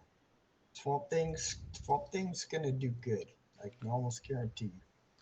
yeah, I hope BattleBots accepts Swamp Thing just because like both you have a crazy amount of experience in this sport, and having legends on the show is always a great thing, and Swamp Thing has history in other events as well, so it'd be great to and then as well you mentioned the hardcore robotics rivalry and Team Swamp thing now Well, was great. Swamp Thing has never had. It's had a flamethrower, and it's had the 3/8 wedge, but it's never had a weapon like it has now.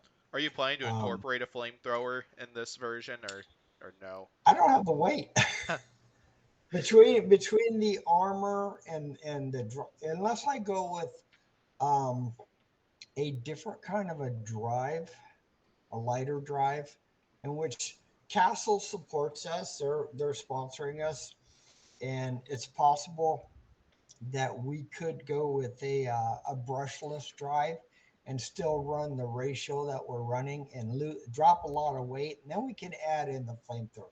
We can add in extra things, but right now we're sitting at 247, and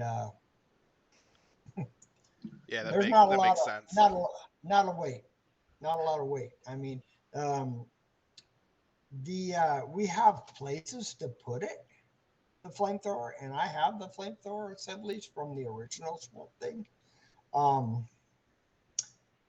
It would be, like I said, going to a different drive that's a lot lighter, because the motors, the two 4200s are 15 pounds a piece, and then they're going to a 6-to-1 chain drive. So, I mean, if we could come up with a brushless configuration that's running that kind of power, but each one of those Black Max has 6 horsepower. They were made for go-karts, so they've got buku amount of horsepower and speed, because we're like I said, we're still getting 20.4 miles an hour out of these things. That's awesome stuff to know. So, Pori, you got a question? Yes. I'm definitely looking forward to this. I hope you get in. And but my big question is actually because I'm a big like lost media preservationist sort of type. And like I did a video a few months back about like BattleBots lost media, and I'm just wondering, is there any hope of Chronic versus Swamp Thing like being like, is it there any hope of it like showing up like that people could see? Because I want to see that fight so bad. I have not seen Chronic. We beat them in 2015, but I have not seen them since. So I don't know. Well, I mean, just like the actual like fight that happened. Like, I think what he's talking about is video footage of the fight. Yeah. Oh, well, that was training the camera crew. So I don't know if there is or where it is, because that was just to train the camera crew. That was actually the first fight in 2015 when BattleBots first came back. It was the first fight in the box. That's awesome. I wish we could have seen that fight. And well, they didn't let me use a flamethrower because the flamethrower was big. That flamethrower was about 10 feet. Ooh, wow. And it could go the whole 3 minutes. Ooh. We could flame the whole 3 minutes. It's like Minotaur. Minotaur has a thermal reset on their drum. Okay, what we do is on the original Swamp Thing, I had these 2-inch square teeth on there, and what we do is drive straight into them, pull their drum up off the ground, which pulled their drive up off the ground, flame them, and then their drum didn't work anymore. We did the same thing with Counter Revolution. We flamed them so bad that it burned up their wiring and it quit. I mean, a lot of people say, well, what do flamethrowers do? Well, they do enough damage, you know. You get inside and you start burning up electronics and stuff, and it's like, they work. Yeah. No electronics, no drive, no weapon. Yeah, just ask Bombshell after they got torched by Complete Control in 2016. Same thing with like I think the first time we ever saw Gruff's flamethrowers like work well was in the Gemini and the Kraken fight from Bounties last season. Gruff has an awesome flamethrower. They've done a lot of work with the Ventaris, and I think they're using some sort of a turbo fan to accelerate the fuel through the Venturis. Okay, and that thing's it's a cooker. So you best not be in front of them for very long. You either got to upend them or get away from them, because that's a pretty hot setup. Yeah, I'm amazed at the flamethrower setup Gruff has. Like I'm a little disappointed though, but this is more towards BattleBots. That Gruff can't use it more often and stuff. But I think a lot of that's also because of like design of the BattleBox and as well their opponents as well, because some of their opponents just don't give them the timing to use it. That's true, because they're set way to the back. The thing is I don't know what their fuel capacity is. Sometimes they watch that real close in BattleBot. Sometimes they don't. What we used to do is run a buffer tank, and they didn't watch it so close in Robo Games, but we'd fill the buffer tank and then put a brand new canister in there too, and go the whole 3 minutes with big flame. And they didn't have us cut back on the size of the flame. But BattleBots is watching a little closer. I mean, you can't flame them, within, I think it's 5 feet from the wall or from the Lexan or something like that. The rules and regulations are a little more on flamethrowers. But I don't know if they're really watching how much fuel you're putting out. But if you can go a full 3 minutes flaming, that's cool. Yeah. Just makes a bigger fire when you get hurt. Yeah. Yep, very true. Blow that tank up. Yeah, Civilian Arc, you've been quiet. You got any questions for Rick on Swamp Thing? No, he answered everything I needed to know. Oh Very yeah, well. about the same here. So, yeah. So you got anything else about Swamp Thing that might be worth mentioning? Well, um, Swamp Thing is Swamp Thing now. It's a totally new robot. It's never had anything to do with hardcore, other than the fact when I was with hardcore, it was just a side project when I built Great Pumpkin and when I built the original Swamp Thing. When I left hardcore, I took the Swamp Thing, the original Swamp Thing with me, and took the name with me and started my own team because I had the robot, but I wanted to rebuild the robot with a weapon system. And a lot of people think that Swamp Thing might have belonged to hardcore, but it never did. Never did. It was always built by me. So I just want to straighten that out with the people that think that Swamp Thing is a hardcore robot, because it's not. Yeah, definitely. It's hardcore, but it's Swamp Thing's hardcore. You know. Oh yeah. I think it's gonna put on a good show. That's my main thing. You know, whether we win, lose, or draw, it's gonna put on a good show because it's an extremely powerful robot. Yeah, I agree. I definitely disagree with anyone who says this might be like a bland bird. This definitely looks like it'll have some fun fights to show in. Yeah. Hands down. Yeah, because Yeah, I had a few concerns on how it would do against like anyone trying to win the ground game, but you cleared up a lot of that, and I think we could definitely see a serious run from Swamp Thing, and yeah, because I I could see a repeat of the run Riptide and Blip had last season, and I don't see them giving me any chew toys. Okay, it's going to be a tough road. It's just like Tombstone. We never get chew toys. Okay, with Tombstone, we always got some of the toughest fights right off.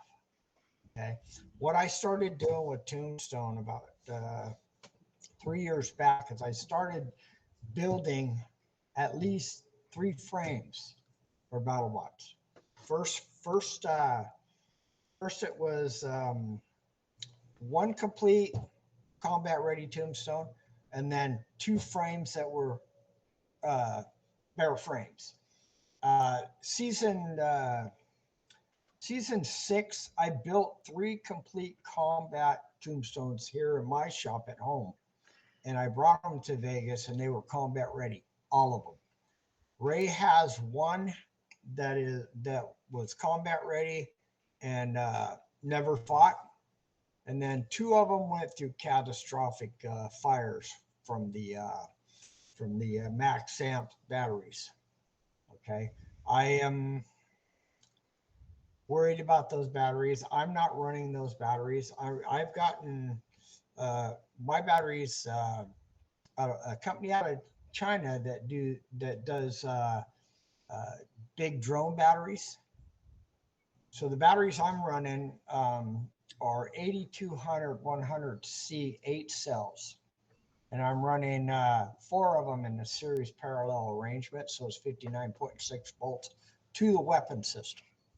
And then I'm running 2 in parallel, so it's 29.6 volts to the drive system. So we're running a total of 6 batteries. We ran the max amps. We ran 4 of them in the series parallel arrangement for the weapon system. Okay, and 1 in a standard 29.6 volt 8 cell for the drive, because the NPC T64s don't take the power that the 4200s do. 4200 take a lot more power, and so we needed to double up on the dry batteries. So I just am going to stick with the Race Pal batteries because they've given me a really, really good price, which is about a third of what max amps are. And they're very, very good batteries. Were they the batteries used in Tombstone before you switched over to lipos? Well, we used to use A123 packs. Okay.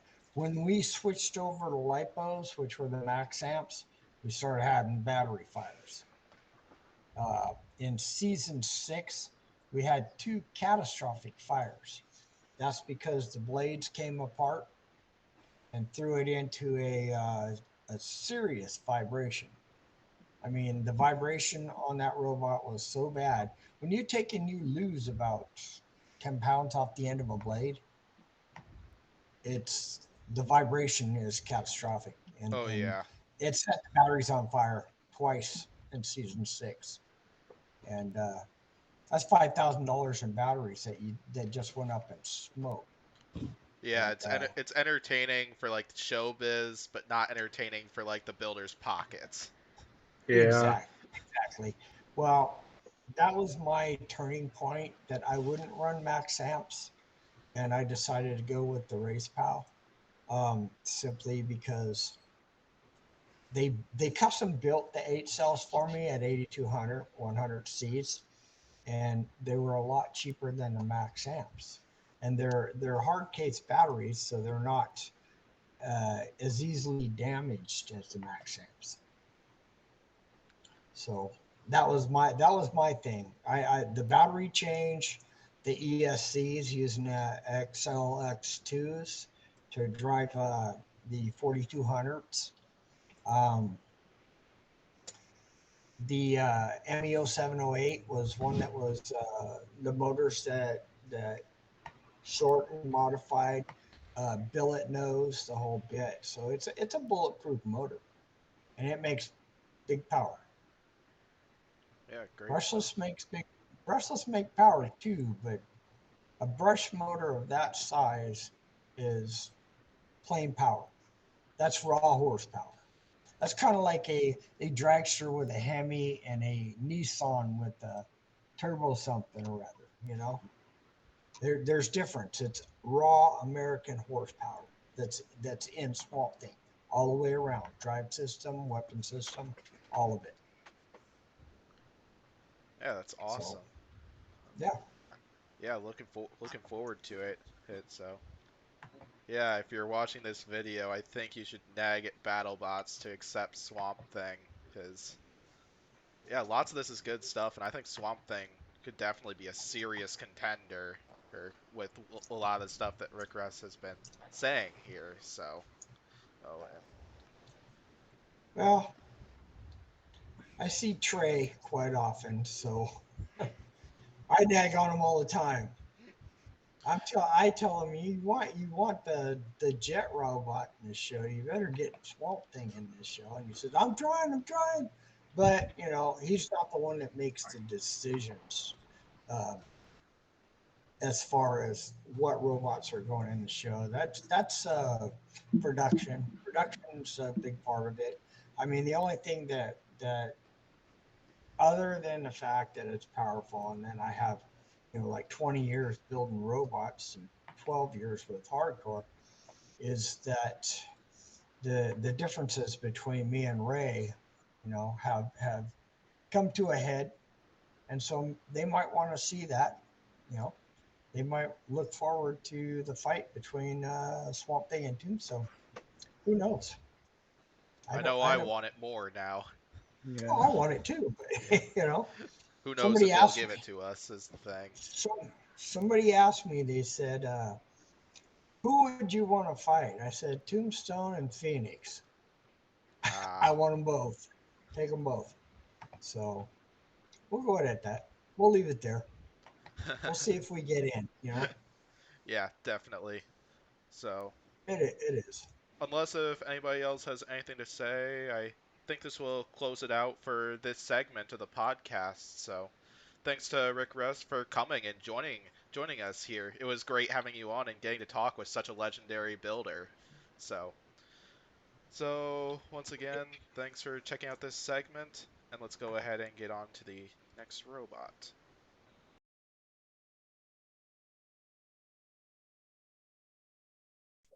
All right, so now for this next segment here, I am here with Nick, who came up with Drago right in front of us. You might possibly recognize Nick because he was a member of Team Malice, one of my favorite BattleBots of all time. So how's it going, Nick? I'm doing great. How are you? I'm doing awesome myself. Yeah, moved into a new college apartment for the summer a couple days ago. Oh, nice. And my room's a That's mess exciting. right now, but it's fun so far. So Nice. so yeah, Nick came up with Drago, one really cool looking design. We got a drum spinner, and I always love a good drum spinner. So let's go Me ahead too. and get right onto the questions. So my first question is, why don't you introduce yourself and tell us a little bit about this design? Well, my name is Nick Dobrikoff. I'm from Tempe, Arizona, and I've been fighting robots for about 6 years. And I've always built drum spinners. I built them from the 1 pound category up to the 60-pound category. And I've just always loved drum spinners. Ever since I saw Turo Maximus at Robo Games, I was hooked. And I just want to take it to the extreme with Drago. It's going to be the biggest and baddest drum spinner I'll ever build. That's awesome. So yeah, I want to see Drago get in because like I love drum spinners myself, and yeah, and this thing looks pretty fierce to me. And Yeah, I mean, and I watched your application video, and yeah, you've definitely built a few fierce drum spinners in the past. So kind of Yeah. going along with that, can you tell the audience about some of your past history with drum spinners, some of your experience with them, as well as your experience that you've gained working with Malice the past 2 seasons? Yeah, sure. So the first drum spinner I built was named Tsunami, and it was a 1 pounder. And the first time competing, it actually received first place back in Robo Games. And ever since then, I've built drum spinners in the 12 pound, 30 pound category, and those have all seen pretty like success. I recently competed in Norwalk with a 3 pounder called Noisy Boy, and it was able to dish out really big hits, and I was really proud with its performance. And yeah, I wanted more destruction. I want more reliable robots, so I designed Drago just to dish out the biggest hits a drum spinner can. Yeah, that's awesome. And yeah, and so what do you end up competing with over the weekend? And So over the yeah, weekend, I competed at AVC in Colorado, and I received first place with my 1 pounder Tsunami again. This is a V3 of Tsunami. heck yeah, River congrats on version. that. Thank you. Okay, so then next question will be, can you tell me about some of the design features incorporated in this robot that makes this drum spinner like unique and stand out a little bit compared to lots of the other drum spinners that we've seen in BattleBots? Because like we've seen several like Minotaur and Copperhead, and yeah, what kind of makes this one a little bit unique and stand out a Sure. bit? Yeah, so Minotaur and drums like Copperhead and Yeti, they're very narrow drums. Maybe not to the normal person, but I usually build pretty wide drums comparatively. So Drago sports a 20-inch wide drum, which spans the majority of the robot. So there's not much armor in the front. The armor is the drum, and it makes it the widest drum in BattleBots history. So, and it's 60 pounds spinning at like 12,000 RPM. It'll pack a really big hit. It's like steel S7. It should be one of the biggest hitting drums in BattleBots for sure. Yeah, definitely. Yeah, that's awesome stuff. And yeah, camera's glitching a little bit more Oh, than is the it? past, but we could work with that. It shouldn't be a problem. Okay. If I move it around a little bit, it'll stop. Yeah, and so yeah, that's awesome. Lots of great features there for that drum spinner. It definitely makes it stand out a little bit with a lot of those features, and very nice to know. So So yeah, for my next question then, who are some of the big names from BattleBots last season that you feel would be ideal opponents that you'd want to take on? And who would be like a few opponents that you might want to avoid, if any? Oh man, that's a good question. You know, I want to take a 90 robot, but Drago will actually have a wedge attachment that attaches to the lower section of the drum. And in my past experience with my 3-pounder Noisy Boy, testing that against horizontals has been really effective. So whereas usually horizontals are the downfall of drum spinners, um, I'd love to go against bots like Tombstone and Rotator and Valkyrie just to see how it fares against them, because I think it's really effective towards them. And as far as robots I'm scared of, I don't know. I don't know. I just want to fight any robot I can. I think it'd be fun. Oddly enough, Tombstone has been like the most popular answer to that question. Yeah, As I've asked each everyone team wants to that, take and on Tombstone. yeah, they Yeah. all want a shot at Tombstone, whether they're robots in pieces or whether they win, just because like it's Tombstone and Right. legendary robot. So yeah, Everyone very wants a piece of it. ideal little stuff. And yeah, I'd honestly really want to see like a drum spinner battle between either this robot and either Copperhead or Minotaur, just because like those two have like somewhat similar drum spinner designs, and I think it'd Right. be interesting to see Right, a yeah, the clash battle of between the lots of drums. those.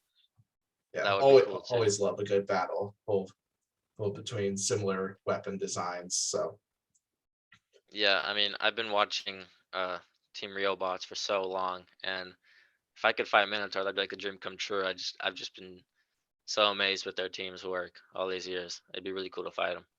yeah, me as well, because like they've been my favorite robot of BattleBots ever since their fight with Photon Storm, which is the first Bots fight I've ever seen. And that was back when I was kind of getting introduced to the sport of robot combat, as I think I was first introduced to the sport like when I got shown a few YouTube videos of classic era, like hours before the first episode of BattleBots 2015 aired. And yeah, it was one of the reasons why I became an engineer here at college. And oh, awesome. And yeah, and why I'm hoping to get involved with it more myself. So yeah, me too. This whole BattleBots thing is one thing that got me into engineering too. Yeah, and then I don't know if you're going to be at ARC or upcoming, but Civilian ARC, one of my co-hosts is going to be competing at that one. Oh, nice. Yeah, I'll be there. Awesome.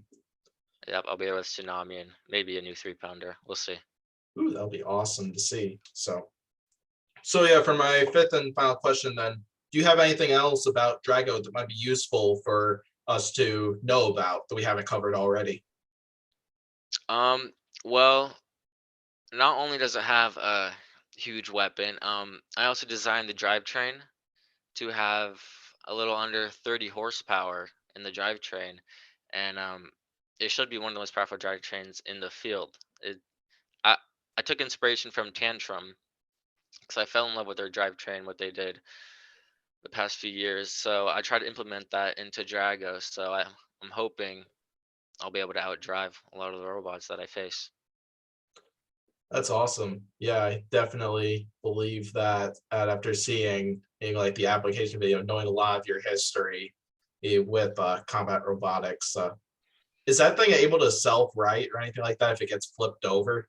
Just looking at the design. Yes. So the two little spines on the back of the robot, that is a self-riding arm that should be able to self-ride in any position it faces.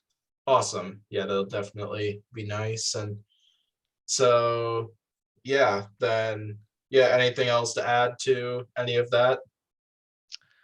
No, not really. Okay, perfect. So yeah, we'll probably go ahead and close it out for this interview segment then. So yeah, hopefully Drago gets in because like I said a few times already, I love good drum spinner, and this drum spinner sure looks pretty fierce. And Nick's already talked about this, but he clearly has a lot of experience, and I think he could definitely do great if he gets into BattleBots, and I bet we could see this robot make a major run. So thank you.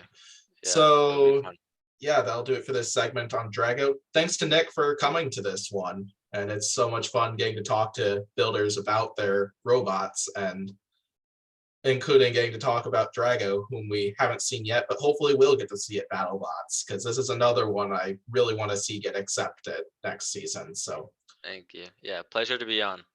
yeah, for sure. So thanks for watching this segment, and let's go ahead and get to the next robot.